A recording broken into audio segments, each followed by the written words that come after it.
agencies, the police who are in the front line, and the military. But again, I know what the traditional institutions are capable of doing in every locality. I'm seeking for more cooperation from you. And I assure you, as you mentioned, and this is my second term, I will try and ride as fast as I can so that I can leave something behind. Meanwhile, President Muhammad Buhari on Tuesday spent over 6 hours with the nation's security chiefs, reappraising the strategies mapped out to stamp out security issues in the country.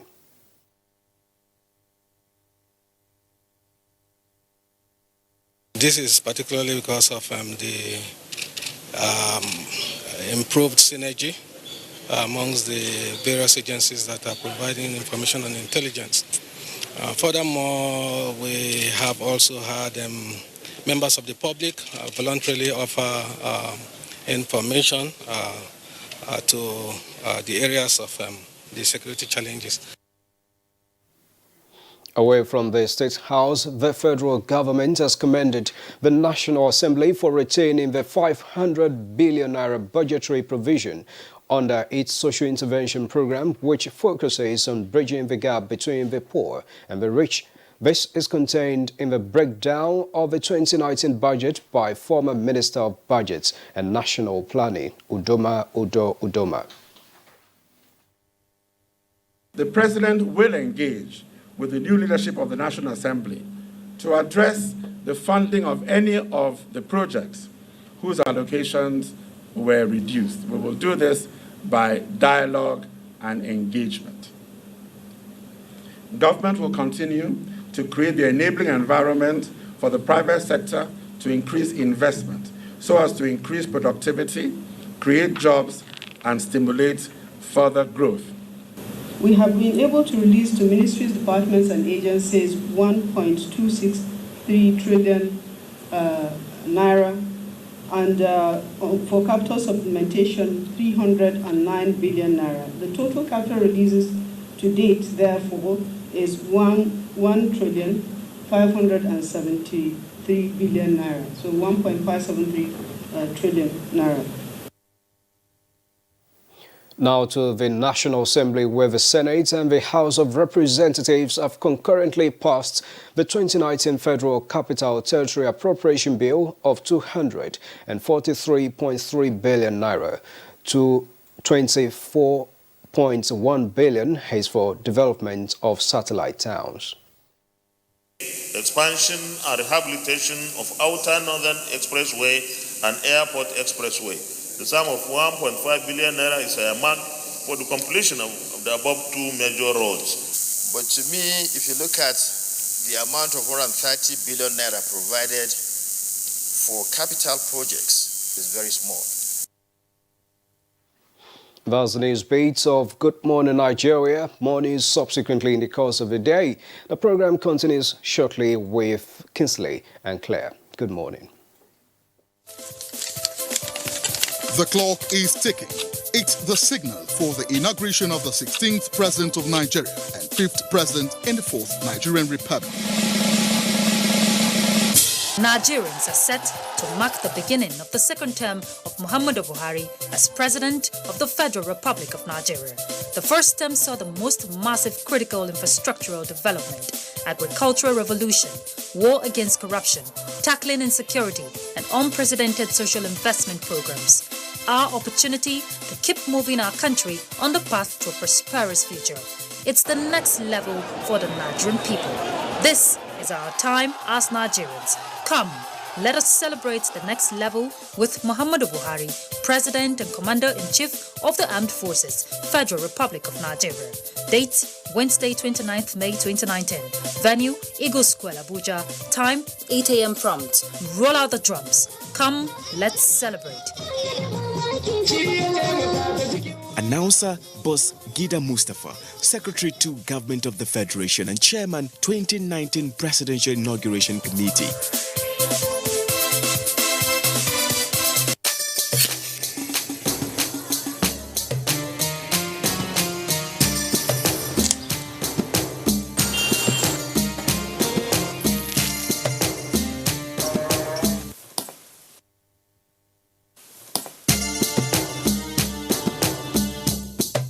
It's Ramadan. It's okay to share what you love.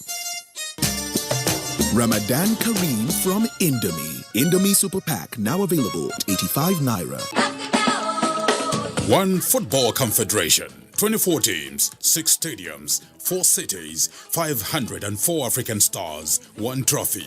The Africa Cup of Nations Egypt 2019 comes alive from June 21 with the showpiece final on July 19, 2019.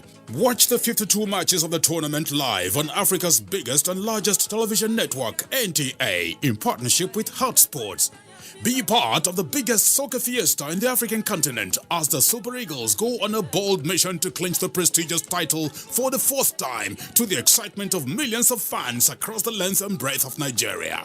Nigeria's premier sports production and marketing group, Hotsports, partners with the biggest, the largest and the #1 television network in Africa, the NTA, to give Nigerians a memorable viewing experience. Boost fan support for the Super Eagles to glory in Egypt.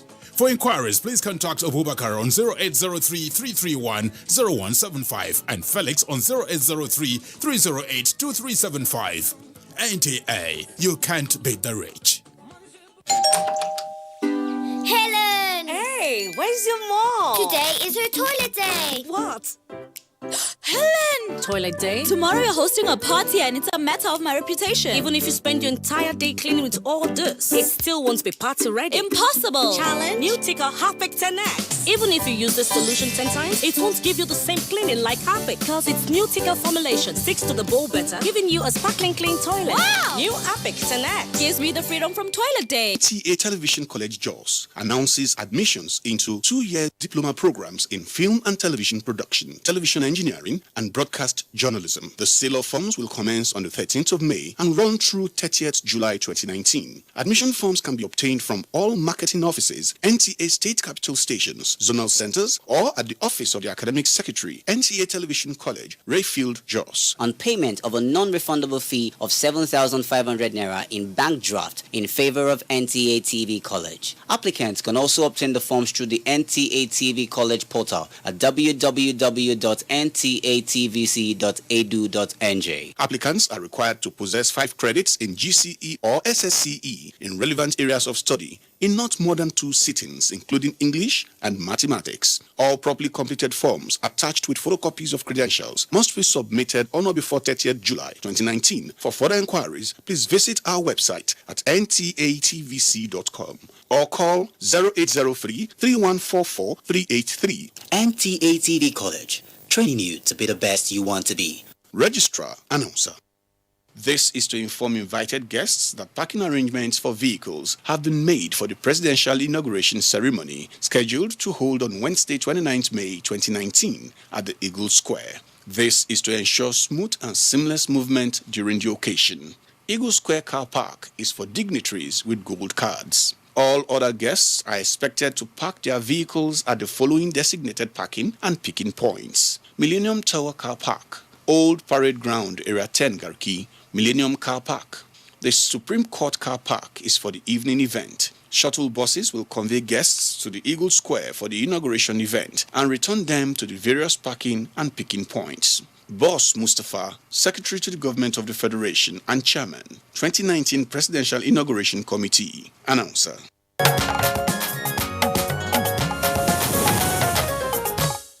All right, now time for us to take some business stories, and here's our correspondent, Chimobi Walton Naji. Nigeria is said to be losing billions of dollars to smuggling activities owing to the challenges of the country's porous borders. The menace, especially in the proliferation of galvanized iron and steel products, is said to be affecting local manufacturers who are faced with competing with low quality from other countries, thereby reducing the country's capacity for job creation and foreign exchange earnings. Let us start supporting the industries that we have so that they can now start making the raw materials that go into such industries. Galvanized roofing sheet is an intermediary industry, but we have it. All on federal government through the office of the Vice President to quickly set up special anti-smuggling task force saddled with responsibility to put a final stop to the smuggling of roofing sheets into the country. Here is a graphic representation of trading figures on the floor of the exchange.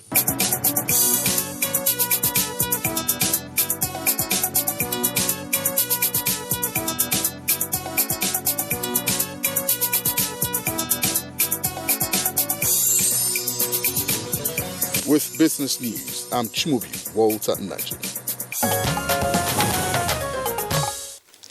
And coming up next is newspaper review.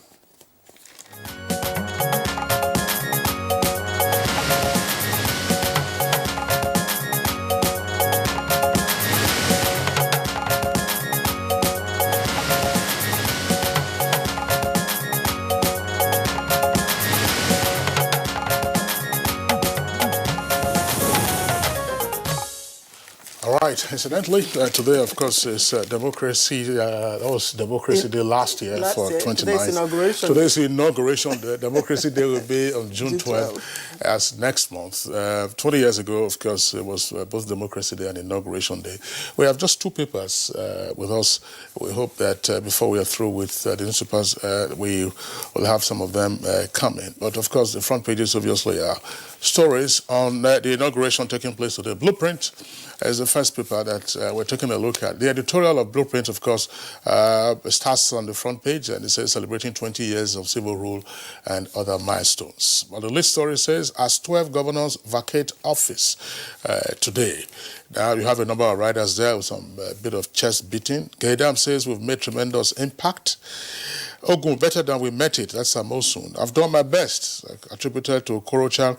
Outgoing Bauchi governor leaving 137 billion naira debt. That's according to the committee. And outgoing Zamfara deputy governor heads PDP transition committee. Details of the stories, of course, can be found on page 6. Now, below the photograph there on the front page, it says Buhari stride to the next level. This is a special report on the Buhari years since 2015. The stories can be found on pages 28, 29, 38, and 39. Now, below that, you have a number of other headlines, but let's quickly return again to the top of Blueprint newspaper. EFCC nabs Zamfara SSG's brother with 60 million naira on handover eve. EFCC nabs Zamfara SSG's brother with 60 million naira on handover eve. That's on page 8. Shetima's chief steward commits suicide in government house. That's a sad story there coming from Maiduguri, as the capital of Borno State.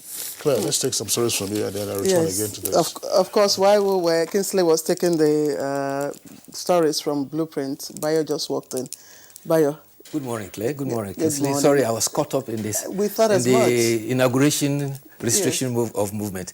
Good morning. Yes, on inauguration. Today's inauguration, and President Muhammadu Buhari is to be sworn in for his second term.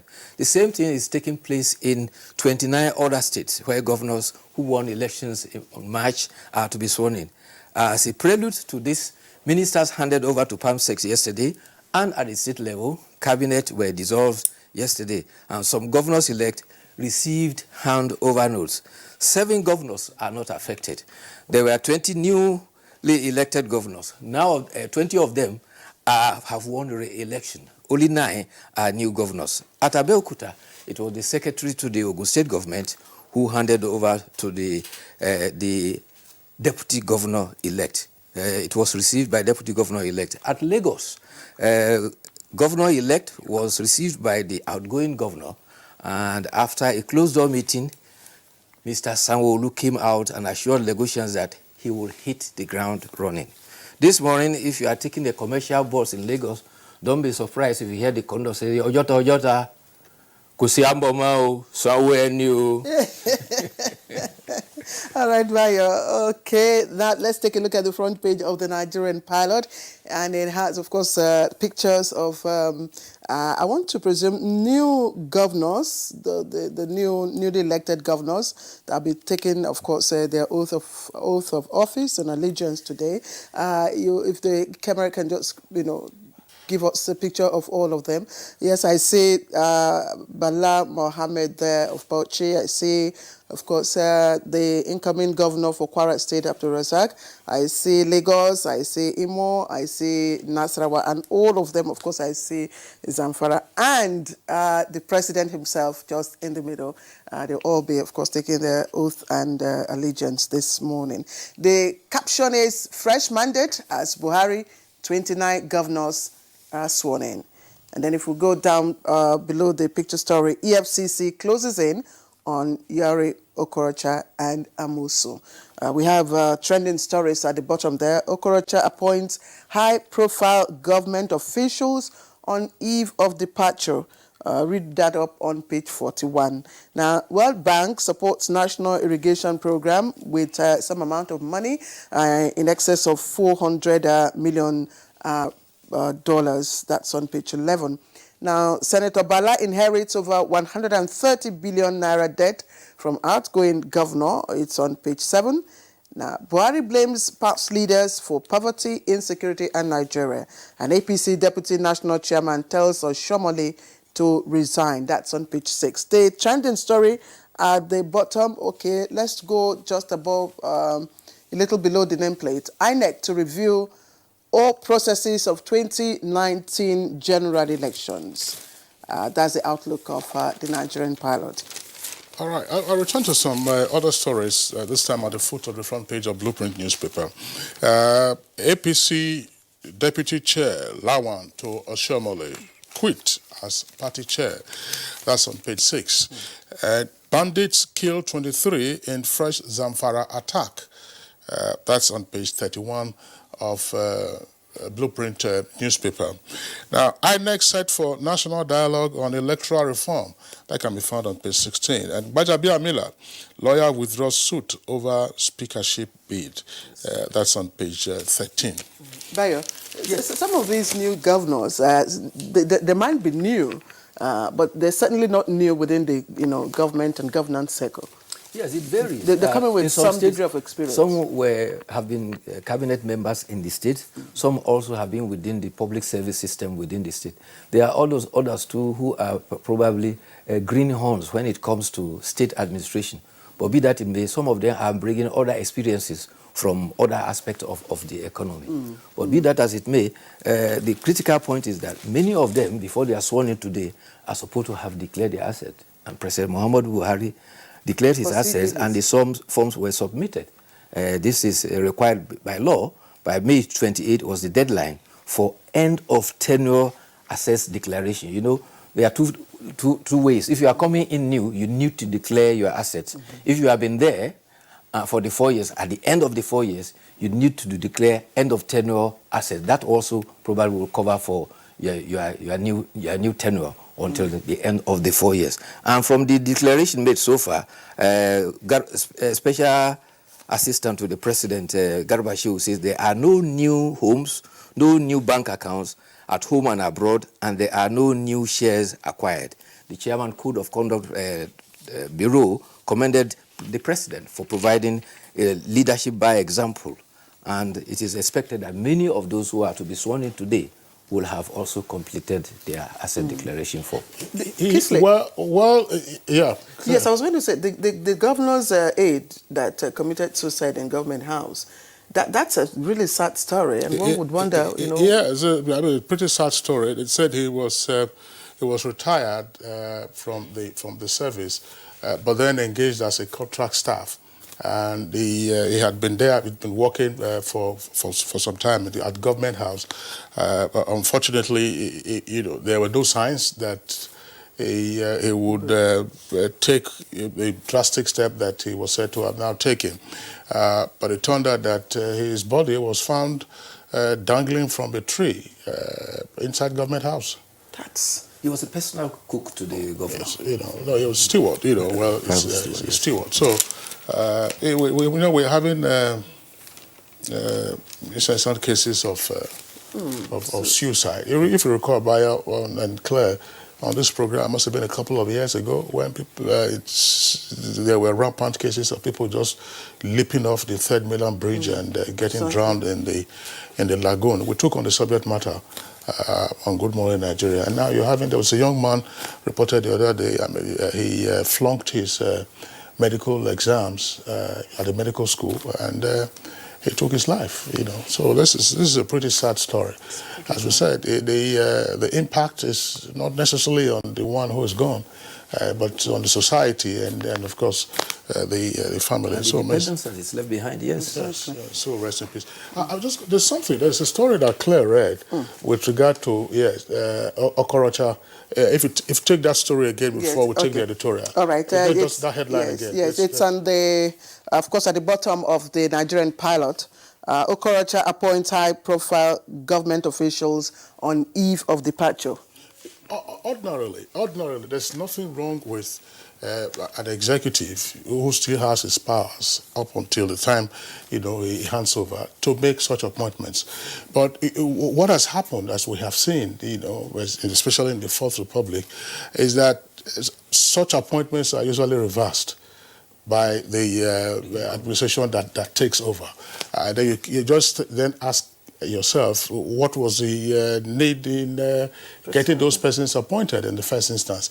And what then happens to the authority of the incumbent until he vacates office? There are two issues there. Look, any decision taken by a governor, or if the president up until midnight yesterday, 28th of May, will be valid. Of course, after that, his functus official. Now, why then would you reverse the appointment? It's because of bitter politics, obviously. It's not plausible. I mean, if he were to, have been returned, that would have been understandable. But he's not. I mean, he's not coming back. So, what will have informed the appointment? Well, there are several possible delays. If within the system itself, probably his attention has been drawn that these things have been pending for a long time, and because of political expediency, he couldn't attend to them. And by merit, he ought to approve of it, and he could have done that as a parting gift for them.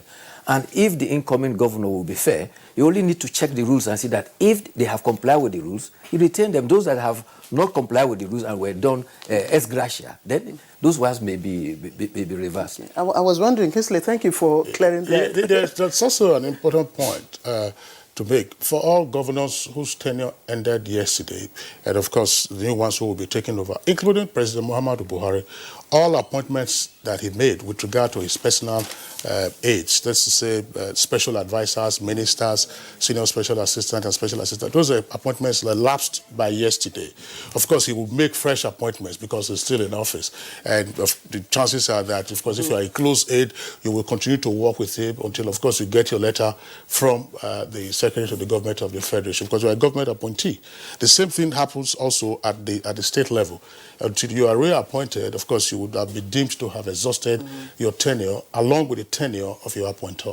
So if, for instance, you have such an appointee on your against, how will you describe him? Will you say former or... Call him by his name.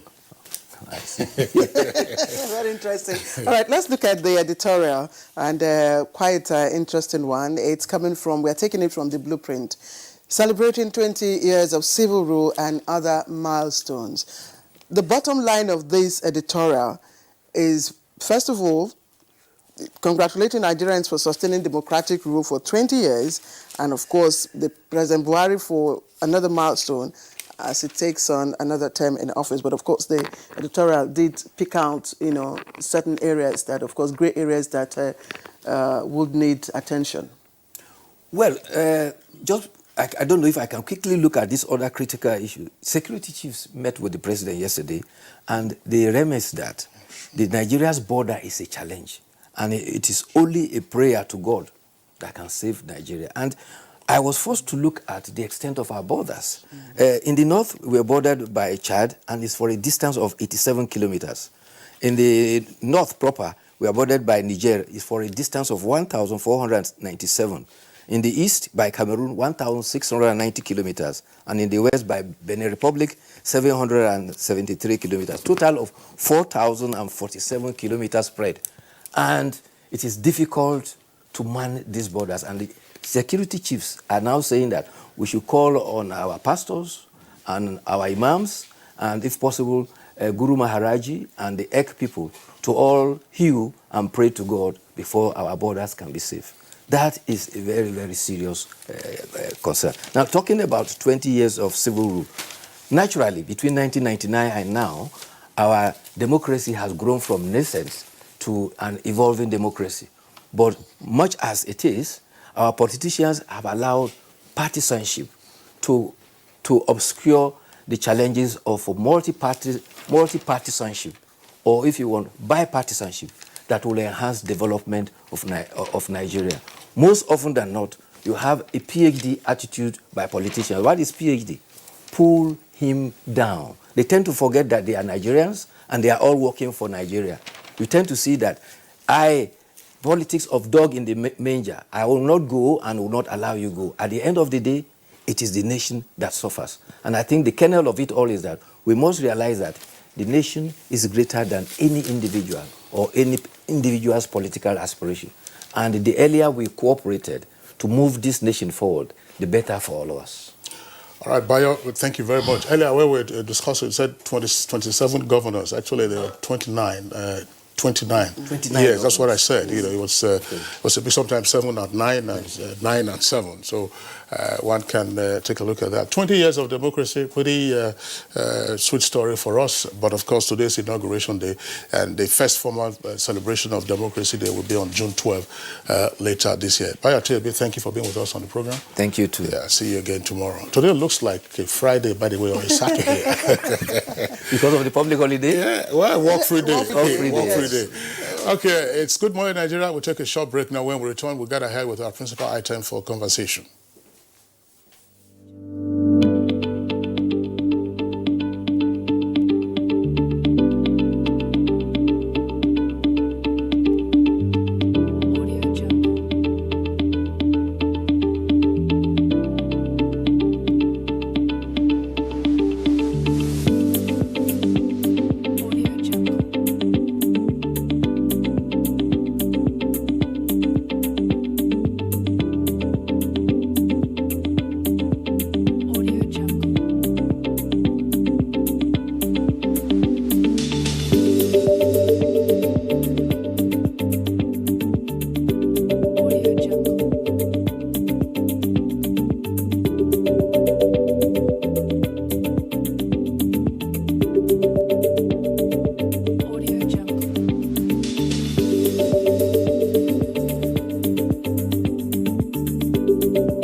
Professional electrician, and I only use the best cables in Nigeria. Nokako is one of Nigeria's most leading cable manufacturers. Nokako carries out rigorous quality control tests on its products at every stage of the production process, so its high quality is maintained throughout the full length of the conductor that meets both national and international standards. These cables are manufactured in a state-of-the-art cables and wire plant equipped with the most advanced machinery and processes. Nokako is certified by the Standard Organization of Nigeria and is an NIS Diamond Award winner. Be like smart, buy Nokako. Residents of the FCT are hereby advised of diversions at the Eagle Square for the Presidential Inauguration Day, 29th May 2019. Diversion A, Water Board, Deeper Life Junction. Diversion B, Aso Drive by DSS Headquarters, DPO, Mpape. Diversion C, FCDA by Finance Headquarters. Diversion D, by Yelsa House. Diversion E, National Assembly. Diversion F, Ghana Transcorp Hilton Junction. Diversion G, Niatel Junction by Amadou Bello Way. Diversion H, Crew Mohammed by Benway House Plaza. Diversion I, NNPC Tower. Diversion J, Federal Secretariat Phase 3 under the bridge. Diversion K, Behind Foreign Affairs under the bridge. Diversion L, FCDA by POA. And then finally, Goodluck Ebele Jonathan Expressway, intersection into 3-arm zone. The road closure will be in effect from Tuesday 28 May by 12 midnight to Wednesday 29 May by 3 p.m. Motorists are please advised to make use of other alternative routes. Boss Mustafa, Secretary to the Government of the Federation and Chairman, 2019 Presidential Inauguration Committee.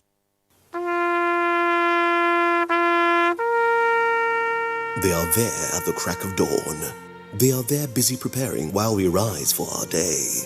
They are there silently, guarding, waiting, listening, and watching. They are there ready in the sky above and the waters below, in the blistering heat of the day, in the dead of night, willing, indefatigable, determined in the defense of the sovereignty of our country. They are our first line of defense and our last. They who have paid the ultimate price in defending us. They are fathers and uncles. They are mothers and sisters and girlfriends and boyfriends. They are brothers and cousins and best friends and neighbors. They are classmates, colleagues, and citizens of this nation. They are our defenders and deserve our respect, our prayers, our thoughts. Nigeria, please support our armed forces. One football confederation, 24 teams, 6 stadiums, 4 cities, 504 African stars, 1 trophy. The Africa Cup of Nations Egypt 2019 comes alive from June 21 with the showpiece final on July 19, 2019.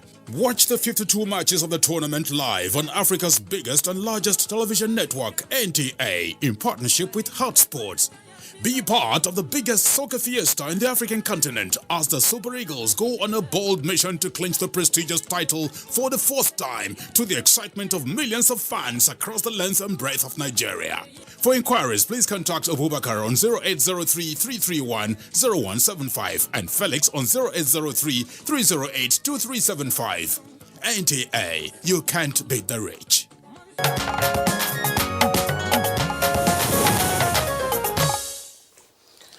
All right, you're watching Good Morning Nigeria. If you've just joined us, we're looking at expectations from the, should I say, new administration of President Muhammadu Buhari, just again after this time out.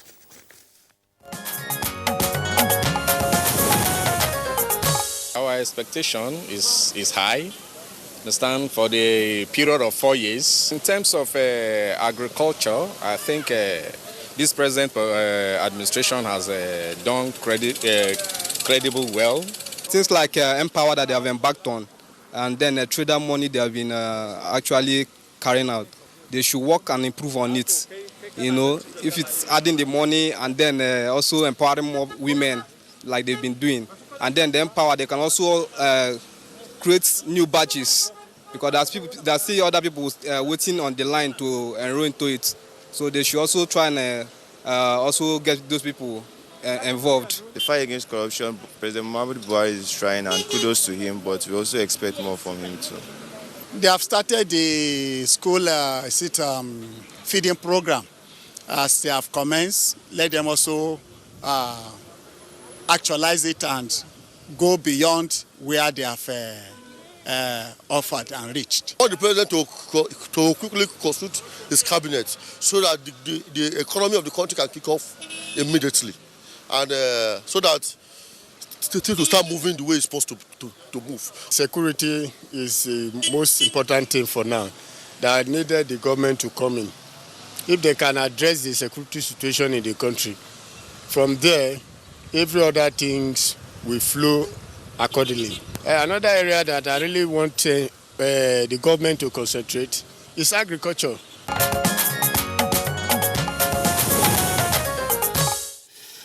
All right, it's a Vox Pop there by our correspondent, Kunle Ade. You listen to the views of a cross-section of Nigerians.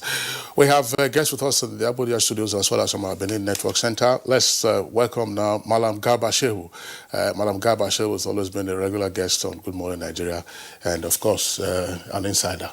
Malam Garba Shehu, pleasure to have you with us on the program this morning. It's equally my pleasure. I appreciate it. Okay, also here with us this morning, Professor Tahir Mamman, Vice Chancellor, Bayes University, here in Abuja. Professor Mamman, pleasure to have you with us on the program. Thank you. Okay. My pleasure. And from our Benin Network Center, Claire? Yes, from our Benin Network Center, we have Dr. Osaoru Okunzwa, who is also a public affairs analyst and not a new face on this program. We'd like to thank you, Doctor, for joining us. Good to be with you, Claire. Hello, Kingsley. All right, so let's begin straight away with Malam Garba Shehu. Malam Garba Shehu, in 2015, the talk was all about change. And of course, there was the remarkable event of the incumbent losing the election to the challenger. And here we are in 2019, we're talking about next level. Next level to where and how? Well, this is a government that promised change and has delivered change. President had zeroed in on 3 key target areas. In security, we had the biggest challenge at that time was the Boko Haram terrorism.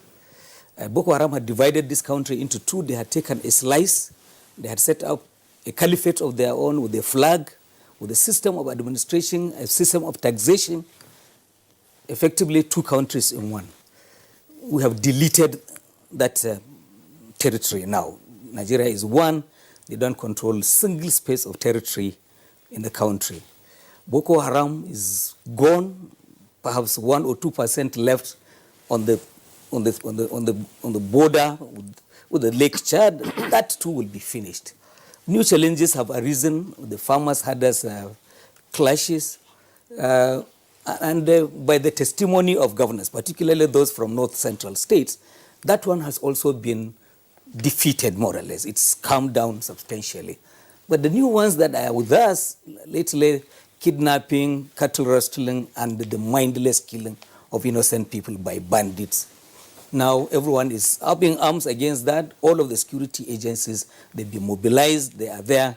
And in the last couple of weeks, I think that people are seeing that these things are coming down. And this too will be eliminated. The important thing is that government is responding. New challenges would keep arising, security-wise, and they will be tackled. Economy has also witnessed change. This is a country that spent $5 million every day on rice alone. We imported food that we ate. Now we no longer need to do that. We are food self-sufficient as we speak. Security has been, so economy has been diversified, and it's growing the number of, jobs in the country. 10, 12 million rice farmers. That's there, for everyone to see. So a lot has changed in that regard. The war against corruption has been fought relentlessly. New emphasis is on effective investigation and the prosecutions. The important thing about what has been achieved, the change that is there, is that the environment has substantially been changed. Perceptions have been changed. In the past, corruption was not even talked about. I mean, was not disapproved. It was seen as being normative kind of behavior. So the sense that it is wrong and that it shouldn't happen and that it should be fought among the local population means that the campaign we are waging is effective and is gaining ground. Next level is supposed to build on all the achievements that have been put, that are on the ground. What would you say the inauguration that will take place today or in a short while, what has it demonstrated in terms of outcomes of from the promises? Well, it is it's a ceremonial event just to mark the commencement of next administration, although it is a continuing one. But to say that that it is to say to Nigerians and to the international community, one, that we have a democratic system that works, because democracy is about periodic elections, and where necessary, governments change. And where they perform creditably to the satisfaction of the population, as we have seen, Nigerians were clearly given the choice of either discontinuing with President Muhammad Buhari or giving him 4 more years in a free and fair contest. And President Buhari won clearly and with the biggest margin that we have seen in the 4th Republic. So this is it. It's a transition from the same government to it's one government that is succeeding itself. But it is a fact that it is a compliment to Nigerians and to say to Nigerians that, yes, you have a democracy that works because it allows, for succession either by the same government or a different one. All right, Malam Garba Shehu, thank you very much. Let's bring in now Professor Tahir Mama. Professor Mama, before we get into the specifics of next level and so on and so forth, Malam Garba mentioned something that today's inauguration is a ceremony. From the legal point and the constitutional point of view, this isn't a mere ceremony. It is certainly not a mere ceremony. It's legal validation of the commencement of the second term of the president's mandate. Because by the terms of the Constitution, he has to take the oath of office and subscribe to the allegiance, and this is what will be done today. That is the instrument which empowers him to exercise the authority of the office. So it's not just a mere ceremony at all. And in the context of Fourth Republic, which is to say 20 years, from a popular point of view, what does this then signify? I mean, we had ruptures in the past, but here we are, it's now a continuum. Yes, the major point of it is the sustenance of the regularity of our electoral system and the democratic process. This is the sixth or the seventh election that we had, and with a stretch of 20 years of uninterrupted democratic system. We have, of course, hiccups here and there, but the major point is that the elections have been held and won and lost, and then we have new governments, new political governments coming into place, apart from the other structures and institutions which have continued. And a lot of times we tend to focus on the executive. Remember also the legislature. We have a whole range of legislators right across the country whose mandates are also being renewed, have been renewed, and they will be proclaimed. In the case of National Assembly, immediately after, I believe that of the president is done sometime, hopefully next week. And then the state legislature across the country.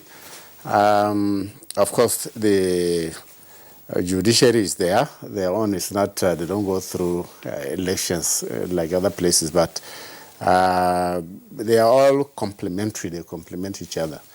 And so it's a major development for the country that we've been able to attain the state that we are in. All right, let's bring in Dr. Okonzwa in our Benin Network Center. Dr. Okonzwa, if we look back from 1960, when, of course, the First Republic came in or was born, we had about 5 years of democratic rule. We've had about 4 years from 1966 to 70. This is perhaps the longest. And as Malam Garba Shehu has said, today's inauguration depicts acceptance of democratic rule. From your perspective, do we now have a stable democracy? Would you consider Nigeria now ripe for, or to say we're no longer a nascent democracy? Well, to start with, let me congratulate citizens and friends of Nigeria for this duration of democracy we have had, the longest spell, as you have said. But there are usually standards for measuring whether a democracy is mature or not. A political scientist, Samuel Huntington, actually said so, devised what we might call a grand canon for assessing that when a democracy undergoes 2 cycles of transition, you could pronounce that democracy a mature democracy. We have had one. 4 years ago, we moved from one governing party to another. And today, we are having the extension of the rule of the party that succeeded the old one 4 years ago. So we are somewhere in between, but there's a lot to be happy about. Our institutions are getting stronger and stronger, and the Nigerians indeed are appreciating the virtues of democracy, though we have many, many areas where we have to improve our behavior and so on and so forth. So clearly, we can say we have not done too badly. This is the longest we have had. So is the very length of time is anything to go by. Nigerian democracy can be said to have come to stay. Okay, Dr. Kunzuwa, I mean, give us a sense of what is happening. I know you're not a correspondent, but give us a sense of what is happening where you are. You joined us from our Benin Network studios. There's no ceremony there today because you're having your governorship elections next year. But what is the mood like? Today is the inauguration day for the President of the Federal Republic. Well, it's a public holiday and it's a restful day, so most people at home, the roads are generally clear. But you know, as we have always said on this program, that Edo being a part of the old Midwest, our temper is generally progressive and democratic, and we are waiting for next year to make our own choice too. We congratulate all the other states who are swearing their governance today. So Edo State, just like our brothers in Delta, our old Bendel territory, Midwestern territory, we are very vibrant as a people. We got a region of our own, constitutionally in 1963, and even the staggering of our own calendar in Edo State here is on account of how robust we are. We probably don't accept anything that is contrary to the mandate of the people. So I think everywhere is calm, in Benin City at least, where I live and work. All right, Dr.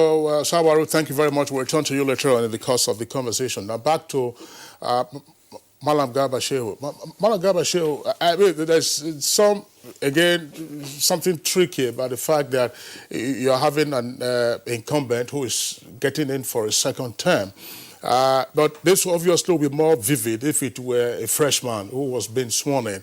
In this case, I'm referring to the president's team. First, what we refer to as first appointments.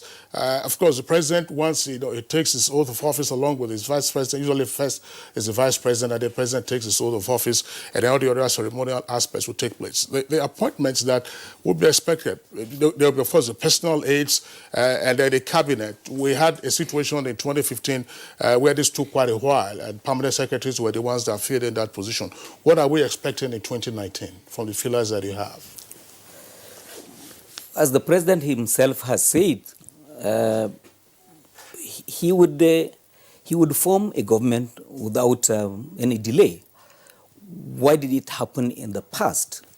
Again, people talk about being tired of blames being apportioned on, but certainly the succession in 2015 wasn't the best we could have had. President-elect Muhammadu Buhari had a transition team that he had set up in good time. That was not attended to because government he was succeeding said no, we cannot have two governments running at the same time. So meetings were barred with ministers, with permanent secretaries. So the actual transition began after swearing in, and since the permanent secretaries had been left behind by the political heads of the ministries, they were in the best position to now come around the president and his transition team and give them information on how to build or what to build upon. That shouldn't be a challenge this time around. What are the appointments that the president will be making first? How will they come? President is keeping that close to his chest. So after the oath of office, we would wait to hear what does he do next. Okay, we've just, of course, been joined by Chief Michael Ajayi, who is a political affairs analyst also. Chief Michael Ajayi, thank you very much for joining us. Let's also have your opening remarks about, of course, what today, the import of today from your perspective. Well, thank you very much for having me. The import of today is very clear. It is a celebration of the second tenure of the president and the celebration of another time of democracy. We know we have had bombs, 20 years of democracy, so we expect that the government will hit the ground running against the backdrop of not too good economy, against the backdrop of insurgency and insecurity that is spreading fast. We expect that the president this time around will hit the ground running with his team because he knows everybody. He knows the entire country like the back of his palm. He has been there for many years. In fact, don't let me say he's a three-term president because the first one was a military. But on the sarcastic note, The president knows everything. So on my opening remark, we expect that the president, this time around, will hit the ground running. We have an economic emergency at our hands. We have insecurity at our hands. And so we expect that in a very short while, his team should be constituted, and then we hit the ground running so that the dividend of democracy will spread around the doors of nooks and crannies of Nigerians. Let me also ask you, sorry, Kingsley, you've touched on, of course, the three parameters upon which this administration campaigned in 2015: economy, security, and of course, social welfare and all that. So, for you, what posture do you think the president should assume in this second term that that he didn't take during the first tenure? Well, if we look at, against the backdrop of the socio-economic situation of Nigeria today, we all know very well that the insecurity agenda that he set for himself, that is the elimination of Boko Haram, he has succeeded so much. Because in the Northeast, we have about 1.8 million people that were displaced. And most of the local governments were occupied. But the president came in and ensured that we had access to most of the local governments. In Northwest, that did not show face at 2015, we're now having banditry in that area. We have cattle rustling, we have insurgency as a result of gold mine activities that has stayed there for a very long time. So we have currently about 20,000 people now displaced in Northwest. So, and the border is very porous. So we need to strategize in the area of military security as architecture based on what is happening now. We need to rejig, just as I said in this forum some time ago, the president needs to look into the decentralization of Nigerian police force. We expect that community policing will come into it so that the state government is best to tackle insurgency because it's a local thing. The present military police structure is ill-equipped to tackle this matter. And then we have to look at the poverty level. Most of the rural areas, poverty has spread from that place. So you have urban-rural immigration. You now have some people who they call Fulani herdsmen that have now turned themselves into armed robbers on the road, making the roads insecure. So we need to have a reorientation in the area of policing in this country. We cannot we cannot continue to progress in error.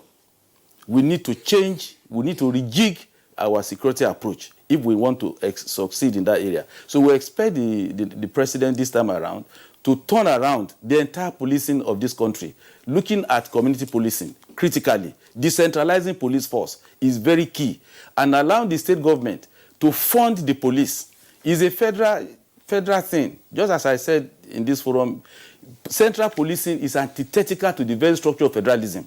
It's right. It's something that is agreed and settled. So we need to decentralize and then have a law of federal that will regulate the relationship between the state police and the federal police so that they can better handle this issue of banditry. Then on the economic front, we expect the president this time around to rejig the economic approach. Currently, our approach in the area of economy is not too satisfactory as far as I'm concerned. In 2015, our exchange rate was about 200 to $1. But now it's 350 to $1. I think we need to look at that critically. It's not helping us. And our approach to devaluing the currency is not the best approach in managing the economy. Where you have the price of petroleum already fixed, you cannot get out of a cartel of that they call the oil cartel. That is, can you remind me the name? You're talking about OPEC. OPEC, thank you very much. So you have OPEC. Price has been fixed. And so you cannot continue to devalue your naira in that context. Because one, what is the objective of devaluation? The objective of devaluation is to increase the price of your import, to discourage you from importing, and reduce the price of your export so that your elasticity of production will enable you to produce more and gain more naira. But now you continue to devalue, and you are destroying your currency systematically. So I expect the president this time around to apply the 1984 approach, which was also applied by Chief Obafemi Awolowo shortly after the Civil War. The currency was changed, and then he was able to suck in the excess naira that is floating in the economy. That is one approach, although currently there's this idea of decimalization. Well, I'm sorry, Chief Michael Ajayi, you're drilling into the economy. We'll have the opportunity of returning to that subject matter, because you're throwing up a number of issues. In 1984, there was counter trade, which some persons thought was counterproductive. Counter trade, somebody said it was barter, trade by barter, which wasn't helpful.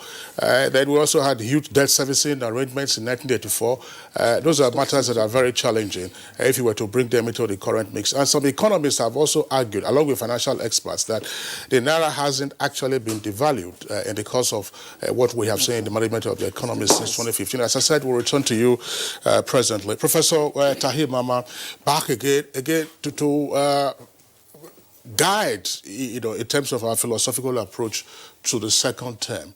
In your opinion, what are those lessons that are critical for us over the past 4 years? Thank you. The first challenge which we believe the president would pay attention to will be the general complaint that the pace of his administration has been slow. Not just in terms of the takeoff, but generally in terms of decision making. It's very important in our democratic system, where the term of office is 4 years, that there should be efficiency in time management, both in terms of appointment, in terms of policy evaluation and consideration, and then for the new government to pay attention to monitoring implementation of its programs.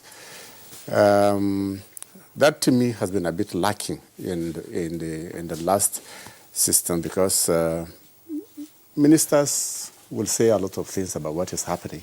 They will give reports. We know there are fake meetings every week, but citizens out there, gauge and give feedback on whether actual government is succeeding or not. So it's not just the official records, but a way of really understanding that these projects are actually touching the ground as they were. The president has his hands, on the plow in terms of the critical needs of the country, the infrastructure. There's no doubt about it. And for me, when we talk about next level as an ideology, these are the things that we people expect that they will focus on. Give more speed to implementation and actualization of those infrastructure, railway, the roads. And talking about some of the roads, you hear that a lot of contracts have been given out, but only in a pocket of places do you hear about ongoing work. A lot of places there's nothing really going on since the contracts have been approved. So to some extent, he needs to avoid churning out policies and be overwhelmed by the number of policies which are thrown on the system, and then the result is not too good out there on the ground. And power, as we know, is the most critical thing. Power and corruption, these two things, and the security, these are really the most important things that are tying the country down. And this time around, in addition to government pursuing with vigor, the actualization of the power that this country needs, we need to engage the other critical sectors, which is the private sector. Honestly, I don't see any reason why the private sector cannot play a major role in the power generation and delivery of the country. And I would have, what Dangote is doing in the petroleum sector is fantastic, but I would have loved to see him come into power as well. Because this is somebody who has a Midas touch somehow. He puts his money and he makes sure that the result is there. So let people like him come into power. It is not the power delivered in other countries. It's not by government. It is all private sector.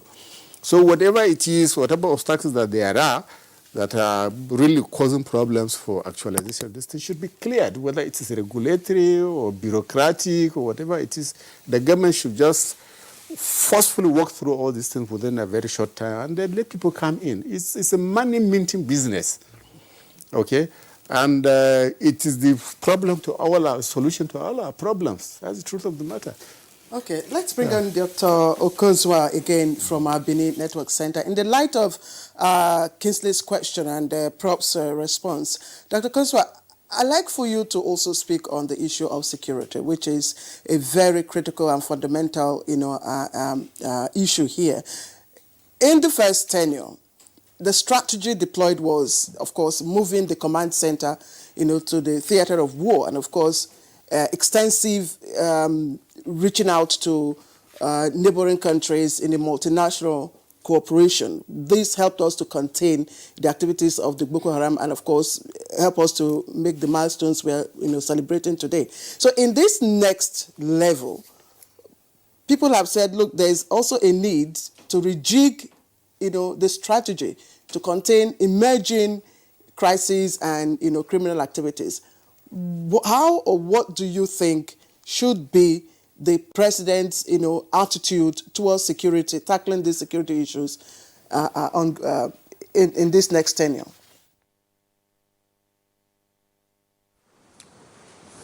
Well, if all the measures that have worked should be retained for as long as they're relevant to the evolving situation. But just because the situation itself is dynamic means you need to invest more in intelligence gathering, you need to train our men, you need to arm them, and you need to give them cause to be well motivated. Of course, we appreciate the work they are doing, putting their lives on the line for the collective security of us all. So it's not going to be a thing that can be dismissed very casually. You're going to need experts who are constantly watching the situation, the way it's evolving, and then how to respond to it. Of course, you're going to need all the kind of collaboration and alliances you can build to make sure that the enemy is well contained. And don't also forget that security in this instance is not going to be amenable to military solutions alone. We have to deploy all the arsenal, all the power and prestige of the nation in solving our problems. And I don't really think discussing with the Boko Haram or other security threats should be off the table. We should be able to ask them what they want, and we should be able to go a long way, so long as it is not antithetical to the survival of the country. So not just military response, whether diplomatically or politically, we have to bring all our tools together to make sure that Nigerians can live in a secure space we call our country. So I think the president, being a general himself, with all his advisors and so on, will be up to that. But there should be investment in intelligence so that we'll know what our situation is from time to time. We are able to project where the enemy is going. Then those who are actually doing the fighting and supporting them, we need to motivate them, arm them, train them, and all that. I think the experts will know what to do about that in advising the president. But so far, I should think, if you are measuring things, that the enemy is getting emboldened. Most analysts believe they have foreign backing and so on. So that will also mean, as I said before, a diplomatic approach shouldn't be ruled out at all. It's not going to be all military. We need to combine all the resources we have to make sure the problem is solved. Dr. Okozua, I'm tempted to stay with you before we come to Garbashir with us here in the studios. My colleague Claire, of course, posed a question on one of the specifics, which is security. But on a general level, what are the lessons over the past 4 years that ought to guide the philosophy of the administration for the next 4 years? Well, the central one I would like to refer to is to know that the security situation is very, very complex, and it may not be answerable to a partisan approach. Security problem in Nigeria should draw on the goodwill and expertise of every Nigerian you can find. So it's not going to be one party blaming the other or the other party blaming the other one, the other way around. So we have to realize that the problem is a national problem. It may be located in the northeast, but it will affect people in the southwest, in the south-south, and the southeast, and even other parts of the north. So we cannot approach it in the mode of blame apportioning, but rather we have to look for a very rigorous search for lasting solution. I think that should be our approach to it. Okay, thank you very much, Dr. Kunzuwa. Back to our studios, Managaba Shehu. When I asked Professor Mamman about what he thought the lessons were for the past 4 years, there were some points that he ticked off. I would like you to respond to these ones, because those issues, of course, will frame the philosophy of the administration. It talked about, for instance, the policy deluge. You know, you have a torrent of policies in his own opinion. We also talked about the decision-making, timing and time management. And what, of course, it's also been referred to as the slow pace of the administration, plus monitoring and implementation of policies and programs and projects. What's your reaction to this? It's quite a mouthful or a handful, but...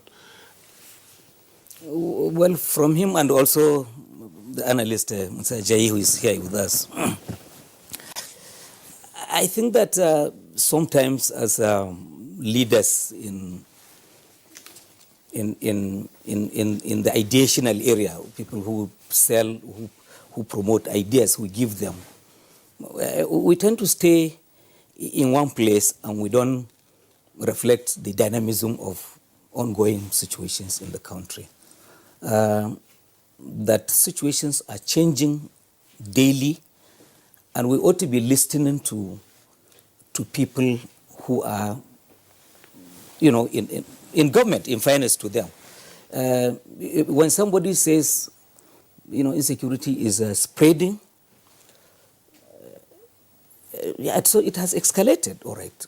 But if you look at maybe 1-2 weeks going back or a month back, so much has changed and so much is changing.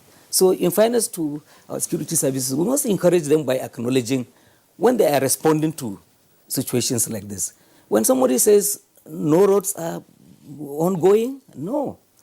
This is an administration that has at least 2 federal road projects in any one state of the federation. In some states, as many as 10 road projects. Kingsley, you and I were in Nsukka at about the same time. The Port Harcourt Enugu Road had been an ongoing project since the mid-80s. Today it is getting to completion. So a lot of these things are going, but if we assume that if we are stuck to the past, we will not see. I don't understand what policy deluge is, but if there is a cabinet meeting, you probably may not have more than 2 policy papers and about 10 or a dozen, you know, other papers, contracts and approvals, local and foreign, you know, relations and treaties and agreements. So therefore, it's as if we are not listening to our own people and our own government, and I think that should concern us. The other issue of decision making. That so are we getting things done? If an administration inherits 2,600 megawatts of power and generates 8,100 megawatts, that's a movement. That is something that touches ordinary. If you are a tailor that enjoyed in Mina, I had done town hall meeting, 1 hour of electricity in 2 days. There are parts of Nigeria today that get power 24 hours of the day. Some half of that. So we are moving. And I think that we should be reflective of changes that are, you know, happening in the country. The president is a very patient man, is a very thorough and painstaking person. We have discussed somewhere else, you know, some of the responses we get from National Assembly when they say, well, wouldn't you sign as we present to you? And the thing is that, you know, the president's office is a very powerful office. The president can pretend that he knows everything. And this has happened in the past in the country. He can call for the bill, sign it, come what may. He has shown his power. But assuming the president decides to say, well, look, There are stakeholders all over the place. If it is salary changes or whatever, how does it impact this one, and that one? And then take your time, listen to all of them, and then factor in their own inputs before a signature is appended. Okay, Madam Garba, in response to State House correspondent's question during the special interview with the President, one of the questions, the President, on a lighter note, said, of course, that in this next term, that people will, no longer, will see him as no longer a Baba go slow and things like that. He actually used that word, that he will not, people will now see his real nature. He also talked about fast forwarding, the security. In fact, he did say the police. Does it give us an idea of what, the President is likely to do in terms of time and in terms of policy direction? Exactly. Well, you know that I've read newspaper headlines. Some of them have said he had written off the police.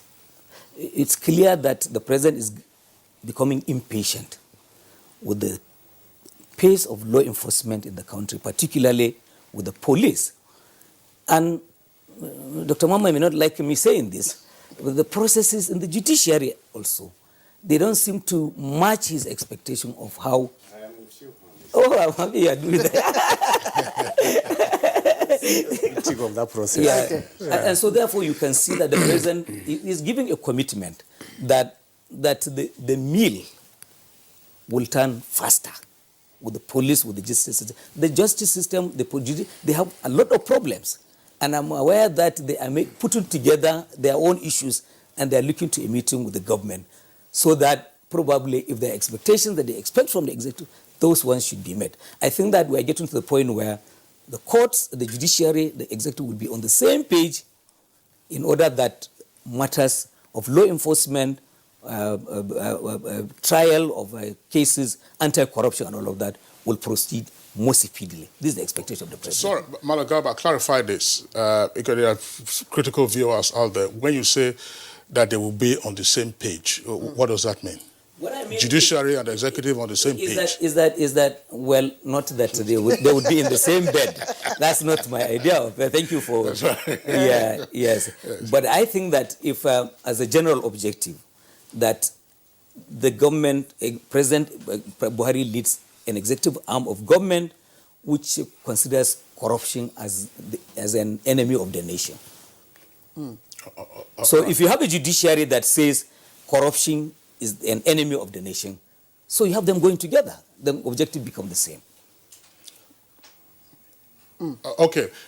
All right. Now, just to inform you that our correspondents are already at the Eagle Square, which is the venue of the inauguration of President Muhammadu Buhari and Vice President Yemi Osinbajo for the second term beginning today, the 29th of May 2019. Now, you can see on the screen there, there's live shots coming from Eagle Square. The members of the services are already on their parade. That's a quick march. So our correspondents, if we're able to get them by voice, will of course give us a sense of how Eagle Square is filling up. Once again, those are shots that we had a while ago from Eagle Square venue of inauguration of President Muhammadu Buhari and Vice President. Very nostalgic. Absolutely. Very nostalgic. Osinbajo. Now, let's return to our guests. Again, Professor Maman, in terms of the philosophy of governance and expectations, we can throw in the specifics to illustrate all of that. Some persons would say that a second term often can be very decisive because the incumbent has nothing to lose. He's not seeking for your votes at the end of the term. So if there were tough decisions he couldn't take in his first term on account of the fact that he needed to weigh the political cost of his decision, he doesn't have that baggage now. Can we read this into President Buhari's second term? And if so, what are the kind of hard and tough decisions that he needs to take very quickly in the national interest? Well, thank you very much. The presidency of Muhammad Buhari has always rested on somebody with a mission. Has always been somebody with a mission. That's why he tried 3 times to be the president of this country. He persisted until he became. He knows there's a problem which he intends to address. Now, so that speed in the first term was actually a surprise to everybody because of his own agitation and his own background as a military. Now, as you have said, of course, he was tied to some extent by political forces. You remember the party that delivered him, was a product of 3 coalitions. So a lot of things had to be negotiated. And then he also had to learn to adjust to other centers of power in the country in terms of the legislature, the judiciary, which you could always see his impatience with the workings of the courts. Yes, Prof, we'd just like to put you a bit on hold now because we're going live to Eagle Square where our correspondent Dele Atumbe is now. Dele, I don't know, what can you tell us so far? What's happening? Earlier on we see, of course, the services do a quick march past. Can you brief us on the situation right now, Dele?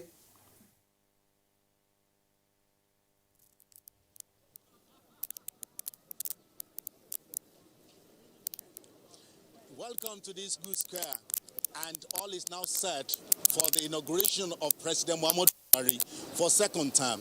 To my left, you can see that members of the armed forces are there, and we have people just around that you can see that the people from the diplomatic corps, they are equally here. Nigerians are equal. Nigerians are here, and I equally have with me the permanent secretary in the office of the head of service. Madam, let's take a look at the inauguration of Mr. President. How do you see it? Well, I see it as the 2nd phase of development in Nigeria. And I want to look at it positively and determine that God himself will do a lot in this 2nd phase. And if you take a look at it for now, the fact of the matter is that this is the time that this event will be taking place in Nigeria. The first time was when Shehu Shagari came as president of the Federal Republic of Nigeria for 3 months between October and December. Well, that was short-lived, and President Olusegun Obasanjo had a 2nd time, and we can know that today too we are making history as President Muhammadu Buhari gets a 2nd term, and this is the inauguration. And I equally have a youth with me. And how do you feel as the coordinator of the youth that our president is being inaugurated today? It's a wonderful feeling. It's a wonderful excitement. Really, this is what we are prayed for, and God has also granted our prayers. If you can see, the first tenure of Mr. President has been well, and we have benefited so much from his first tenure. We prayed, we canvassed, and we have gotten the victory. Thank you. Well, one thing is important, that it is the next level.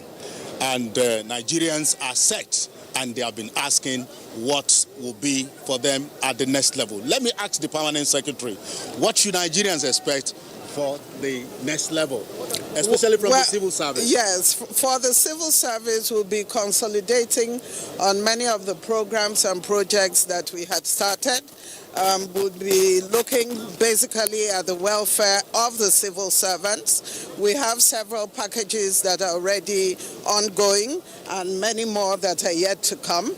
We have, for instance, the rewards and recognition system coming very soon, and that we believe will be a great motivational tool to the civil servants. We also are looking at industrial relations.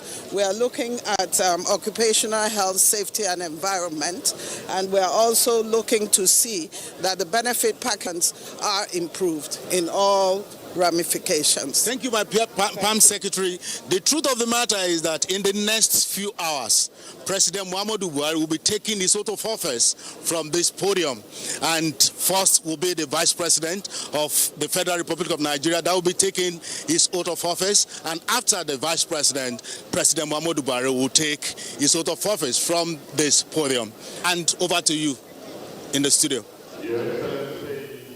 All right. Thank you very much, Dile, there, correspondent at the Eagle Square here in Abuja. Claire? Okay, yes, Kingsley, I remember in 1999, I was in Lagos at the Tafawa Balewa Square, of course, when the Fourth Republic, of course, inauguration took place, and it was quite interesting. And this is very nostalgic for me.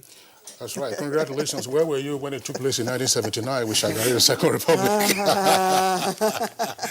Okay, now back to our guest. Dr. Kuzo Asawa is still with us in Benin. Balangaba Shehu, Professor Tahir Mama, and Chief Michael Ajayi still with us here in the Abuja studios. Let's go over to Chief Michael Ajayi. Again, the same question I popped to Professor Tahir Mama. In terms of, the approach that the president should have for his second term, as it were, basically some would say now he has nothing to fear, he has nothing to lose. He's not going to canvass for votes in 2023 on the basis of the existing provisions and the Constitution, take tough decisions, and then go ahead. What are those tough decisions you would like to see him take? Thank you very much. The president himself during the campaign has said much about the expectation from him. And he said, even though you have said that maybe there's nothing to lose and so on, he has his name to protect. The name Muhammadu Buhari is an important name that he would like to protect in his tenure. And he said he's going to leave a lot of projects that Nigeria will remember him of. And so he also said during the campaign that he's going to look into a lot of things. He's going to rejig the whole system, and we are going to see a different direction. So in this different direction, just as Prof has said, in the area of power, we expect something better than what we are having now. That is not the fault of this administration. It was the way and manner it was privatized. And one of the lessons learned, just as one of the politicians has said, is to look at that power sector critically, because that is one area that touches the heart of poverty in Nigeria. The hairdresser, the welder, the saloonist, and so on, all these people need energy, and they cannot afford to buy a generator. The cost of diesel is very high. So once power is solved, we think a lot of progress will be made and poverty will be eradicated. In this area, again, I want to give my own view on this, that it's not too good to concentrate problematic areas that touches the heart of the people on one man. We have 3 ministries that are critical in one man. We are all human beings. We have all served this country in different capacity. You cannot have 3 key ministries being manned by one person. It's not funny at all. So there's no magic that person can bring to bear. Power sector, road sector, housing on one person, absolutely it will not work. So we expect the president now to see how he can decentralize, have one person, one expert in each of these ministries so that we can move forward. And I'm very convinced the president will look at this area. Then the area of corruption, the president has done so well. He must be commended. The slow pace of judiciary is a problem. And I think in every interview, he has always cried that I want to do much in this area, but my hands are being tied by the judiciary. We expect if the National Assembly this time around, we cooperate with the president to have a special court for corruption cases, so that it doesn't go through the regular courts. Then we'll have a fast processing corruption cases, and it's going to impact well on the people. We thank the president too for this area in which funding now goes directly to the local government. If you go to most of the local government, let me assure you, it is when the allocation gets to them that they get to the office. The local government chairman, when they know that the allocation is there, they make phone calls, all the contractors will gather, and the money disappears, and the chairman also disappears with it. No single project on the ground. And that is where you have the crisis, and that's why you have banditry. So for now, funding to be going directly to local government, I think the president deserves a lot of applause. And we now have a monitoring unit that will monitor and ensure that the money goes directly. So now that the local government is going to be more buoyant, we are now doing proper federalism. I'm sorry, Chief Michael, what is the basis of what you're saying, that the money is going directly to local government? NFIU guidelines kicking off on the 1st of June. It's supposed to monitor how the monies that they get are spent on the basis of the state local government joint account that they have. So it's not yet Uhuru, because local government autonomy hasn't been attained yet. Let's be factual about it. We are moving towards that area. You know, in the past, the state government will hijack it because the senior partner in the whole joint account. So they cannot deny that one. I have a look at, my town is the headquarters of a local government, and hardly can we see anything on ground. So the state government have been hijacking it, and that has to stop, because the local units, that is the grassroots. That's what we call the grassroots. That's where we have our fathers, our mothers, our sisters and brothers working they are the farmers working there. So they need to have the impact of government. And so if funding can be monitored to the extent that the state government are no longer hijacking it, I think it's a very great plus. Although we know that there's a pressure group that will not like that, but we want to think of the greatest good for the greatest number. Okay. And that is the approach of this government. I think it should be commended. All right. Go ahead. Yeah. Just round off your thoughts. Okay. So we are expecting the review in the area of judiciary. The National Assembly will cooperate and set up a special court for that, as the president will wish. Finally, on the area of economy, I want to appreciate the president in this area. Our foreign reserve has increased to about $40 billion. That's a big plus from what has been in the past. So we expect that we are going to hit new projects in the second tenure of the president. And one thing the president has said, he wants to write his name in gold. So he has a lot at stake. All right, Chief Michael Ajayi, thank you. We're getting indication, of course, that soon we might be joining the Eagle Square. But right now you're watching Good Morning Nigeria. We'll take a short break. When we come back, we'll continue with our conversation. As part of the activities marking the presidential inauguration 2019, a state banquet will be held in honor of Muhammadu Buhari, President of the Federal Republic of Nigeria, and Professor Yemi Osinbajo, Vice President, Federal Republic of Nigeria, on Wednesday, 29th May 2019. Venue, State House Conference Center, Presidential Villa, Abuja. Time, 7 p.m. Guests are to be seated by 7 p.m., please. This event is strictly by invitation. Boss Mustafa, Secretary to the Government of the Federation and Chairman, 2019 Presidential Inauguration Committee. Announcer.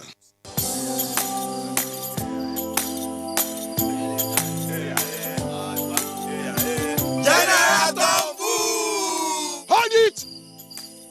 Me, I don't come out my hand from oil bunkering. General, what you gonna yarn? What did the yarn serve? I don't understand though. Because they spoil our water and our environment. And they cause our people serious harm. Militants is there. You know good. Me, I not do again Sam. Because why? Change begins with me. This message is brought to you by the National Orientation Agency in conjunction with the Federal Ministry of Information and Culture. Fake news which is shared for malicious purposes is a danger to our peace and security in Nigeria. Misinformation as fake news is a serious threat to our hard-earned democracy and promotes hatred and misunderstanding between our communities. We are all responsible for stopping the spread of fake news in its tracks. So, always check the source and credibility of any news item. Say no to fake news. This message is brought to you by the Federal Ministry of Information.